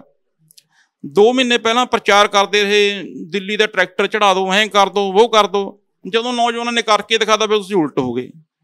ਸੋ ਇੱਥੇ ਆ ਕੇ ਫਿਰ ਬੰਦੇ ਨੂੰ ਮਾਯੂਸ ਵੀ ਹੁੰਦਾ। ਆਲਾ ਕਹਿੰਦਾ ਯਾਰ ਕੋਈ ਗੱਲ ਨਹੀਂ, ਦੇਖੋ ਹੁਣ ਦੇਖਦੇ ਇਹਨੂੰ ਕੀ ਕਰਦੇ ਨੇਗੇ। ਫਸੇ ਹੋਏ ਉਹ ਵੀ ਨੇਗੇ। ਹੁਣ ਨੂੰ ਜੇ ਉਹਨਾਂ ਦਾ ਡਰ ਨੌਜਵਾਨਾਂ ਦਾ ਨਾ ਹੁੰਦਾ, ਕਦੋਂ ਦਾ ਸਮਝੌਤਾ ਕਰਿਆ ਹੁੰਦਾ ਉਹਨਾਂ ਨੇ। ਲੰਬਾ ਸਮਾਂ ਮੂਵਮੈਂਟ ਦੇ ਵਿੱਚ ਰਹੇ ਹੋ, ਕੀ ਜਿਹੜੀ ਹੁਣ ਮੂਵਮੈਂਟ ਚੱਲਦੀ ਹੈ, ਤਾਂ ਲੱਗਦਾ ਨਹੀਂ ਕਿ ਇਹਦਾ ਸ਼ਾਂਤੀਪੂਰਵਕ ਰਹਿਣਾ ਬੜਾ ਜ਼ਰੂਰੀ ਹੈ? ਕਿਉਂਕਿ ਪੰਜਾਬ ਨੇ ਹਥਿਆਰਾਂ ਦੀ ਜਿਹੜੀ ਲੜਾਈ ਹੈ, ਉਹ 'ਚ ਬੜਾ ਕੁਛ ਖੋ ਲਿਆ। ਇਹ ਤਾਂ ਭਾਈ ਸਾਹਿਬ ਦੇਖੋ, ਜਿਹੜੇ ਮੇਨ ਲੀਡਰ ਬੈਠੇ ਨੇ ਉਹਨਾਂ ਨੂੰ ਸਾਡੇ ਤੋਂ ਜ਼ਿਆਦਾ ਪਤਾ ਹੈਗਾ। ਪਰ ਮੈਂ ਨਹੀਂ ਕਹਿੰਦਾ ਵੀ ਸ਼ਾਂਤੀਪੂਰਵਕ ਨਾਲ ਕੋਈ ਮਸਲੇ ਹੱਲ ਹੁੰਦੇ ਨੇਗੇ। ਸ਼ਾਂਤੀ ਕਦ ਤੱਕ ਬੈਠੇ ਰਹੋਗੇ? ਉੱਥੇ ਬੈਠੇ ਨੇਗੇ, ਸੈਂਟਰ ਵਾਲਿਆਂ ਨੂੰ ਪਤਾ ਵੀ ਕੋਈ ਗੱਲ ਨਹੀਂ, ਰੋਟੀ ਬਣਾ ਰਹੇ ਨੇ, ਆਪਣਾ ਖਾ ਰਹੇ ਨੇਗੇ। ਕਿਸੇ ਤਰ੍ਹਾਂ ਦਾ ਕੋਈ ਦਬਾਅ ਨਹੀਂ ਪੈ ਰਿਹਾ ਹੈਗਾ। ਜੇ ਆਪਾਂ ਸੱਚੀ ਦੇਖੀਏ, 26 ਜਨਵਰੀ ਤੋਂ ਪਹਿਲਾਂ ਦਬਾਅ ਜ਼ਰੂਰ ਪਿਆ ਸੀਗਾ। ਆਪਣਾ ਇਕੱਠ ਵੀ ਉੱਥੇ ਰਿਕਾਰਡ ਤੋੜ ਹੋ ਗਿਆ ਸੀਗਾ, ਉਹ ਇਹਨਾਂ ਤੋਂ ਸਾਂਭਿਆ ਨਹੀਂ ਗਿਆ। ਹੁਣ ਜਿਵੇਂ ਚੱਲ ਰਹੇ ਨੇ, ਅਸੀਂ ਵੀ ਉਹਨਾਂ ਦੇ ਨਾਲ ਹੀ ਰਲੇ ਹੋਏ ਹਾਂ। ਅਤੇ ਘਟਨਾ ਵਾਪਰੀ ਹੈ ਪੰਜਾਬ ਦੇ ਵਿੱਚ, ਬੜੀ ਥਾਵਾਂ ਘਟਨਾ ਵਾਪਰ ਰਹੀਆਂ ਨੇ। ਲਗਭਗ 250 ਦੇ ਕਰੀਬ ਇਹ ਘਟਨਾਵਾਂ ਹੋ ਚੁੱਕੀਆਂ ਨੇ। ਬਰਗਾੜੀ ਜਦੋਂ ਘਟਨਾ ਵਾਪਰਦੀ ਹੈ, ਉਸ ਤੋਂ ਬਾਅਦ ਉਸ ਤੋਂ ਪਹਿਲਾਂ ਵੀ ਬੜੀ ਵਾਰ ਇਹ ਘਟਨਾ ਹੋਈਆਂ ਨੇ, ਪਰ ਬਰਗਾੜੀ ਦੀ ਘਟਨਾ ਤੋਂ ਮੈਂ ਲੈ ਕੇ ਚੱਲਦਾ ਨਾ 250 ਦੇ ਕਰੀਬ ਘਟਨਾਵਾਂ ਬਣਦੀਆਂ ਨੇ, ਪਰਚੇ ਪੈ ਜਾਂਦੇ ਨੇ, 295 ਧਾਰਾ ਲੱਗ ਜਾਂਦੀ ਹੈ, 3 ਮਹੀਨਿਆਂ ਬਾਅਦ ਜ਼ਮਾਨਤ ਵੀ ਹੋ ਜਾਂਦੀ ਹੈ। ਪਰ ਜੋ ਸਿੰਘੂ ਬਾਰਡਰ ਤੇ ਹੋਇਆ ਉਹ ਕੁਛ ਵੱਖਰਾ ਦੇਖਣ ਨੂੰ ਮਿਲਿਆ। ਉੱਥੇ ਨਿਹੰਗ ਸਿੰਘਾਂ ਵੱਲੋਂ ਉਸ ਵਿਅਕਤੀ ਨੂੰ ਵੱਢ ਦਿੱਤਾ ਗਿਆ। ਕੀ ਹਥਿਆਰ ਹੀ ਹੁਣ ਆਖਰੀ ਹੱਲ ਰਹਿ ਗਿਆ? ਹੋਰ ਭਾਈ ਸਾਹਿਬ ਆਪਾਂ ਕੁਛ ਕਰ ਹੀ ਨਹੀਂ ਸਕਦੇ। ਆਪਾਂ ਤੁਸੀਂ ਆਪ ਬਰਗਾੜੀ ਤੋਂ ਬਾਅਦ ਦੇਖ ਲਓ ਕਿੰਨੀ ਘਟਨਾਵਾਂ ਹੋਈਆਂ ਨੇ। ਜਿਹੜੇ ਮੌਕੇ ਦੇ ਮੰਨ ਲਓ ਫੜ ਕੇ ਪੁਲਿਸ ਨੂੰ ਆਪਾਂ ਦਿੰਦੇ ਆ, ਪੁਲਿਸ ਕਹਿੰਦੀ ਵੀ ਇਹਦਾ ਦਿਮਾਗੀ ਸੰਤੁਲਨ ਠੀਕ ਨਹੀਂ ਗਾ, 1 ਮਹੀਨੇ 'ਚ ਬੰਦਾ ਬਾਹਰ ਆ ਜਾਂਦਾ ਗਾ, ਬਾਹਰ ਆ ਕੇ ਤੁਹਾਡੇ ਕੋਲ ਆਮ ਫਿਰਦਾ ਅਗਲਾ ਕਹਿੰਦਾ ਮੇਰਾ ਕੀ ਕਰ ਲਿਆ। ਠੀਕ ਹੈ, ਹੁਣ ਜਿਹੜਾ ਨਿਹੰਗ ਸਿੰਘਾਂ ਨੇ ਕੰਮ ਕੀਤਾ ਉਹਦੇ ਬਹੁਤ ਹੀ ਚੜ੍ਹਦੀ ਕਲਾ ਦਾ ਕੰਮ ਹੈ। ਅਸੀਂ ਤਾਂ ਕੱਲ੍ਹ ਦੇ ਬਹੁਤ ਖੁਸ਼ ਹਾਂ। ਇਹ ਹੋਣਾ ਵੀ ਐਂ ਚਾਹੀਦਾ ਸੀਗਾ। ਹੁਣ ਦੇਖੋ ਇਸ ਚੀਜ਼ ਨੂੰ ਬਹੁਤ ਜ਼ਿਆਦਾ ਠੱਲ ਪਊਗੀ। ਹੁਣ ਕਿਸੇ ਦੀ ਹਿੰਮਤ ਨਹੀਂ ਪੈਣੀ ਕੋਈ ਇਹ ਕੰਮ ਕਰਨ ਦੀ। ਠੀਕ ਹੈ ਨਾ, ਕਿਉਂਕਿ ਉੱਥੇ ਜਿਹੜਾ ਨੌਜਵਾਨ ਗਿਆ ਉਹਦੇ ਪਿੰਡ ਤੋਂ ਸਾਰੀ ਰਿਪੋਰਟ ਆ ਚੁੱਕੀ ਵੀ ਸਿਰੇ ਦਾ ਨਸ਼ੇੜੀ ਬੰਦਾ ਸੀ। ਇਹ ਨਸ਼ੇੜੀ ਸੀ, ਘਰੋਂ ਪਹਿਲਾਂ ਮਾਂ ਬਾਪ ਉਹਦੇ ਦੁਖੀ ਹੋ ਕੇ ਮਰੇ ਨੇ, ਉਸ ਤੋਂ ਬਾਅਦ ਉਹਦੀ ਘਰ ਵਾਲੀ 3 ਕੁੜੀਆਂ ਲੈ ਕੇ ਆਪਣੇ ਘਰੇ ਚਲੀ ਗਈ। ਉਹਨੂੰ ਕਿਸੇ ਬੰਦੇ ਨੇ ਵਗਰਾ ਕੇ ਉੱਥੇ ਦਿੱਲੀ ਲੈ ਕੇ ਗਿਆ, ਨਿਹੰਗ ਸਿੰਘਾਂ 'ਚ ਰਲਾਇਆ। ਉੱਥੇ ਉਹ ਕਰਾਉਣ ਦੇ ਵਿੱਚ ਸਿਰੇ ਦਾ ਲੱਗ ਗਿਆ ਸੀ ਪਰ ਕਾਮਯਾਬ ਨਹੀਂ ਹੋਇਆ। ਨਿਹੰਗ ਸਿੰਘਾਂ ਨੇ ਬਹੁਤ ਹੀ ਵਧੀਆ ਚੜ੍ਹਦੀ ਕਲਾ ਵਾਲਾ ਕੰਮ ਕੀਤਾ। ਉਹਨਾਂ ਨੇ ਉਹ ਕੱਲ੍ਹ ਦੇ ਪਛਤਾਵੇ ਨੇ ਨਰੈਣ ਸਿੰਘ ਬਾਬਾ ਜਿਹੜਾ ਮੁਖੀ ਹੈ ਬੁੱਢਾ ਦਲ ਦਾ, ਜਿਹਨੇ ਹੱਥ ਵੱਢਿਆ ਗਾ, ਸਾਡੇ ਮੇਰੇ ਨਾਲ ਬਹੁਤ ਵਧੀਆ ਨੇੜਤਾ ਉਹਦੀ, ਹੈ ਵੀ ਚੜ੍ਹਦੀ ਕਲਾ ਵਾਲਾ ਸਿੰਘ ਹੈ। ਉਹਨਾਂ ਨੂੰ ਕੋਈ ਪਛਤਾਵਾ ਨਹੀਂ। ਅਗਲਾ ਕਹਿੰਦਾ ਠੀਕ ਆ ਅਸੀਂ ਆਪਣੇ ਗੁਰੂ ਦਾ ਬੇਅਦਬੀ ਤਾਂ ਨਹੀਂ ਹੋਣ ਦੀ ਬਦਲਾ ਲਿਆ ਗਾ। ਉਹ ਕੱਲ੍ਹ ਦੇ ਗ੍ਰਿਫਤਾਰ ਵੀ ਹੋਏ ਨੇ, ਇੱਕ ਦਾ ਗ੍ਰਿਫਤਾਰ ਹੋ ਗਿਆ ਹੈ ਨਾ, ਸਰਬਜੀਤ ਹੈ ਕੋਈ। ਅਤੇ ਸੋ ਜਿਹੜੀ ਸਾਡੀ ਜਥੇਬੰਦੀਆਂ ਉੱਥੇ ਬੈਠੀਆਂ ਨੇ ਉਹ ਕੱਲ੍ਹ ਦੀ ਉਈਓ ਕੰਬ ਰਹੀਆਂ ਨੇਗੀਆਂ। ਸੋ ਉੱਥੇ ਜਾ ਕੇ ਹੁਣ ਕੀ ਉਹਨਾਂ ਦਾ, ਜੇ ਹੁਣ ਨਿਹੰਗ ਸਿੰਘ ਉੱਥੋਂ ਕਹਿੰਦੇ ਵੀ ਅਸੀਂ ਤਾਂ ਸਾਡੇ ਹੈ ਹੀ ਨਹੀਂ ਗੇ, ਜੇ ਉਹ ਅਲੱਗ ਸਟੇਜ ਲਾ ਲੈਂਦੇ ਆ ਤਾਂ ਦੁਖੀ ਹੁੰਦੇ ਫਿਰ ਉਹਨਾਂ ਤੋਂ। ਜਿਵੇਂ ਪਹਿਲਾਂ ਦੀਪ ਸਿੱਧੂ ਦਾ ਹੋਇਆ ਗਾ, ਬਹੁਤ ਨੌਜਵਾਨਾਂ ਨੇ ਕਿਹਾ ਸੀ ਵੀ ਅਲੱਗ ਸਟੇਜ ਲਾ ਲੈਂਦੇ ਆ, ਪਰ ਉਹ ਖੈਰ ਠੀਕ ਆ, ਅਲੱਗ ਸਟੇਜ ਲਾ ਕੇ ਆਪਾਂ ਨੂੰ ਮਿਲਣਾ ਵੀ ਗਿਆ ਉੱਥੇ ਹੈ ਨਾ। ਆਪਾਂ ਨੇ ਤਾਂ ਸਾਰਾ ਕਿਸਾਨ ਮੋਰਚੇ ਦਾ ਇੱਕ ਜਿਹੜਾ ਸੰਘਰਸ਼ ਆਪਾਂ ਇਕੱਠੇ ਹੋ ਕੇ ਲੜਾਂਗੇ ਤਾਂ ਹੀ ਕਾਮਯਾਬ ਹੋਵਾਂਗੇ। ਸੋ ਇੱਥੇ ਆਪਾਂ ਨੂੰ ਇਹ ਚੀਜ਼ਾਂ ਮਤਲਬ ਕਿ ਇਹ ਕਰਨੀ ਨਹੀਂ ਚਾਹੀਦੀਆਂ। ਚਲੋ ਠੀਕ ਆ, ਉਹ ਮੋਢੀ ਨੇਗੇ, ਹੁਣ ਰਾਜੇ ਵਾਲਾ ਹੋ ਗਏ, ਡੱਲੇ ਵਾਲਾ ਹੋ ਗਏ, ਮੋਢੀ ਨੇ, ਉਹਨਾਂ ਦੀ ਗੱਲਾਂ ਸੁਣਨੀਆਂ ਪੈਂਦੀਆਂ, ਦੁਖੀ ਵੀ ਮਨ ਹੁੰਦਾ ਗਾ, ਪਰ ਅਸੀਂ ਫੇਰ ਨਾਲ ਲੱਗੇ ਹੋਏ ਹਾਂ ਵੀ ਚੱਲ ਯਾਰ ਕੁਛ ਨਾ ਕੁਛ ਤਾਂ ਸਾਡੇ ਕਿਸਾਨ ਭਰਾਵਾਂ ਦਾ ਬਣੇ ਹੈ ਨਾ। ਅਸੀਂ ਤਾਂ ਇਸ ਕਰਕੇ ਉਹਨਾਂ ਦੇ ਨਾਲ ਲੱਗੇ ਹੋਏ ਹਾਂ। ਪਰ ਨਿਹੰਗ ਸਿੰਘਾਂ ਨੇ ਜੋ ਕਾਰਵਾਈ ਕੀਤੀ ਆ ਬਹੁਤ ਹੀ ਚੜ੍ਹਦੀ ਕਲਾ ਸੁਨੇਹਾ ਦਿੱਤਾ ਜੀ। ਹੋਣਾ ਵੀ ਐਂ ਚਾਹੀਦਾ। ਇਹੀ ਜਾਂ ਕੇਸਗੜ੍ਹ ਸਾਹਿਬ ਹੋ ਜਾਂਦਾ ਨਾ, ਹੁਣ ਨੂੰ ਇਹ ਗੱਲ ਮੁੜ ਕੇ ਘਟਨਾਵਾਂ ਹੋਣੀ ਨਹੀਂ ਸੀਗੀਆਂ। ਦੇਖੀ ਹੁਣੇ ਬਹੁਤ ਜ਼ਿਆਦਾ ਫਰਕ ਪੈ ਜਾਣਾ ਗਾ ਇਹ ਚੀਜ਼ ਨਾਲ, ਵੀ ਨਾਲ ਦੀ ਨਾਲ ਬੰਦਾ ਉੱਥੇ ਝਟਕਾਦਾ ਨਿਹੰਗਾਂ ਨੇ। ਹੁਣ ਅੱਗੇ ਨੂੰ ਵੀ ਲੋਕ ਐਂ ਕਰਨਗੇ ਜਿੱਥੇ ਵੀ ਕੋਈ ਬੇਅਦਬੀ ਕਰੂਗਾ। ਸਵਾਲ ਹੈ ਜੀ ਕਿ ਜਿਹੜੀ ਜੰਗ ਤੁਸੀਂ ਲੜੀ ਸਿਸਟਮ ਦੇ ਨਾਲ, ਹਕੂਮਤ ਦੇ ਨਾਲ, ਜਾਂ ਤੁਸੀਂ ਜਿਵੇਂ ਕਹਿ ਰਹੇ ਹੋ ਕਿ ਅਨਿਆਂ ਹੁੰਦਾ ਸੀਗਾ, ਨਿਆਂ ਲੈਣ ਦੇ ਵਾਸਤੇ ਨੌਜਵਾਨ ਹਥਿਆਰ ਚੱਕ ਲੈਂਦੇ ਸੀ, ਸਰਕਾਰਾਂ ਕਹਿੰਦੀਆਂ ਨੇ ਕਿ ਇਹ ਧੱਕਾ ਕਰਦੇ ਸੀ, ਲੁੱਟਦੇ ਸੀ ਘਰਾਂ ਨੂੰ, ਪਰ ਮੁੱਖ ਗੱਲ ਹੈ ਕਿ ਜੋ ਸੰਤਾਪ ਪੰਜਾਬ ਨੇ ਹੰਢਾਇਆ ਜਾਂ ਜੋ ਲੜਾਈ ਪੰਜਾਬ ਦੇ ਵਿੱਚ ਚੱਲ ਰਹੀ ਹੈ, ਇਹਨੂੰ ਠੱਲ ਕਿਵੇਂ ਪਊਗੀ? ਆਖਿਰ ਕਿੰਨਾ ਕੁ ਚਿਰ ਪੰਜਾਬ ਇਹਨਾਂ ਹਾਲਾਤਾਂ ਦੇ ਵਿੱਚ ਨੂੰ ਨਿਗਰਦਾ ਜਾਊਗਾ, ਲੰਘਦਾ ਜਾਊਗਾ? ਦੇਖੋ ਭਾਈ ਸਾਹਿਬ, ਗੱਲ ਐ ਵੀ ਇਹ ਤਾਂ ਐਂ ਚੱਲਦਾ ਰਹਿਣਾ। ਜਿੱਦਣ ਕੋਈ ਸਰਕਾਰ ਕੋਈ ਵਧੀਆ ਆ ਗਈ, ਆਪਾਂ ਨੂੰ ਮਿਲ ਗਈ ਨਾ ਸਰਕਾਰ ਵਧੀਆ, ਜਦੋਂ ਫੈਸਲੇ ਸਹੀ ਲੈਣ ਲੱਗ ਗਈ ਤਾਂ ਉਸ ਤੋਂ ਬਾਅਦ ਇਹ ਆਪੇ ਠੱਲ ਪੈ ਜਾਣੀ ਹੈ। ਹੁਣ ਜਿਹੜੀ ਸਰਕਾਰ ਪਹਿਲਾਂ ਅਕਾਲੀ ਸਰਕਾਰ ਰਹੀ ਹੈ, ਉਹਨੇ ਤਾਂ ਖੁਦ ਬੇਅਦਬੀਆਂ ਕਰਾਈਆਂ ਨੇ। ਉਹਨਾਂ ਦੇ ਹੁਣ ਪਤਾ ਵੀ ਆਪਾਂ ਨੂੰ ਸਾਰਾ ਕੁਛ ਲੱਗ ਚੁੱਕਿਆ। ਪੁਲਿਸ ਅਫਸਰਾਂ ਨੇ ਵੀ ਦੱਸਤਾ ਵੀ ਸਾਨੂੰ ਤਾਂ ਇਹਨਾਂ ਦਾ ਹੁਕਮ ਸੀਗਾ।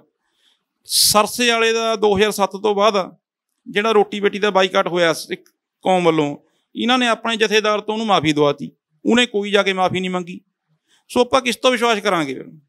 ਸੋ ਕਹਿਣ ਦਾ ਮਤਲਬ ਇਹ ਤਾਂ ਐਂ ਹੈ ਵੀ ਜੇ ਕੋਈ ਸਰਕਾਰ ਇੱਥੇ ਵਧੀਆ ਪੰਜਾਬ 'ਚ ਆਉਂਦੀ ਹੈ, ਠੀਕ ਹੈ ਜੀ, ਉਹ ਸੈਂਟਰ ਸਰਕਾਰ ਨੂੰ ਜਿਹੜੇ ਆਪਣੇ ਫੈਸਲੇ ਬਦਲਣ 'ਤੇ ਮਜਬੂਰ ਕਰੂਗੀ, ਫਿਰ ਕਿਤੇ ਜਾ ਕੇ ਆਪਾਂ ਸ਼ਾਂਤੀ ਨਾਲ ਰਹਿ ਸਕਦੇ ਹਾਂ, ਨਹੀਂ ਅਦਰਵਾਈਜ਼ ਨਹੀਂ। ਹਾਂਜੀ, ਸਿੰਘ ਸਾਹਿਬ ਨਾਲ ਗੱਲਬਾਤ ਕੀਤੀ ਹੈ ਤਾਂ ਪੰਜਾਬ ਦਾ ਇਹ ਇਤਿਹਾਸ ਰਿਹਾ ਕਿ ਪੰਜਾਬ ਸ਼ੁਰੂ ਤੋਂ ਜਿਹੜੀ ਲੜਾਈ ਹੈ ਉਹ ਲੜਦਾ ਆ ਰਿਹਾ ਆਪਣੀ ਹੋਂਦ ਦੇ ਲਈ। ਪਰ ਇੱਥੇ ਵੱਡੀ ਗੱਲ ਇਹ ਵੀ ਹੈ ਕਿ ਆਖਿਰ ਪੰਜਾਬ ਕਦੋਂ ਤੱਕ ਇਹ ਸੰਤਾਪ ਹੰਢਾਉਂਦਾ ਰਹੇਗਾ? ਆਖਿਰ ਕਿਉਂ ਨਹੀਂ ਜਿਹੜਾ ਸਿਸਟਮ ਹੈ ਜਾਂ ਸਰਕਾਰਾਂ ਨੇ ਉਹ ਕਿਉਂ ਨਹੀਂ ਇੱਕ ਸਾਰਥਕ ਹੱਲ ਲੱਭਦੇ ਕਿ ਇਸ ਮਸਲਿਆਂ ਨੂੰ ਸੁਲਝਾ ਲਿਆ ਜਾਵੇ, ਜਿਹੜੀਆਂ ਲੜਾਈਆਂ ਨੇ ਇਹਨਾਂ ਨੂੰ ਬੰਦ ਕਰਾ ਦਿੱਤਾ ਜਾਵੇ? ਆਖਿਰ ਜਿਹੜੇ ਨੌਜਵਾਨਾਂ ਨੇ ਹਥਿਆਰ ਚੱਕੇ ਉਹ ਵੀ ਤਾਂ ਆਖਿਰ ਪੰਜਾਬ ਦੇ ਹੀ ਪੁੱਤ ਸੀ, ਇਸੇ ਦੇਸ਼ ਦੇ ਬਾਸ਼ਿੰਦੇ ਸੀ, ਵੋਟ ਪਾਉਣ ਦਾ ਅਧਿਕਾਰ ਰੱਖਦੇ ਸੀ, ਟੈਕਸ ਭਰਦੇ ਸੀ। ਆਖਿਰ ਉਹ ਕਿਉਂ ਇਸ ਸਿਸਟਮ ਦੇ ਖਿਲਾਫ ਹੋ ਗਏ? ਇਹ ਵੀ ਸਵਾਲ ਹੈ ਕਿ ਅੱਜ ਵੀ ਪੰਜਾਬ ਨੂੰ ਫਿਰ ਮੁੜ ਤੋਂ ਉਹਨਾਂ ਹਾਲਾਤਾਂ ਦੇ ਵੱਲ ਨੂੰ ਧੱਕਿਆ ਜਾ ਰਿਹਾ। ਆਖਿਰ ਕਿਉਂ ਨਹੀਂ ਇਹਨਾਂ ਚੀਜ਼ਾਂ ਦੇ ਉੱਤੇ ਠੱਲ ਪਾਈ ਜਾ ਰਹੀ? ਇਹ ਵੱਡੇ ਸਵਾਲ ਨੇ ਸਿਸਟਮ ਦੇ ਸਾਹਮਣੇ ਕਿ ਸਿਰਫ ਪੰਜਾਬ ਦੀ ਧਰਤੀ ਨਾਲ ਹੀ ਸਿਸਟਮ ਨੂੰ ਪਿਆਰ ਹੈ, ਪੰਜਾਬ ਦੇ ਲੋਕਾਂ ਨਾਲ ਨਹੀਂ। ਜੇ ਪੰਜਾਬ ਦੇ ਲੋਕਾਂ ਨਾਲ ਸਿਸਟਮ ਨੂੰ ਪਿਆਰ ਹੈ ਤਾਂ ਜ਼ਰੂਰ ਸਿਸਟਮ ਨੂੰ ਇਹਨਾਂ ਗੱਲਾਂ ਦੇ ਉੱਤੇ ਧਿਆਨ ਹੈ ਜਿਹੜਾ ਦੇਣਾ ਚਾਹੀਦਾ। ਇਹਨਾਂ ਗੱਲਾਂ ਨੂੰ ਠੱਲ ਪਾਉਣ ਦੀ ਲੋੜ ਹੈ। ਤੁਸੀਂ ਬਣੇ ਰਹੋ KTV UK ਦੇ ਨਾਲ।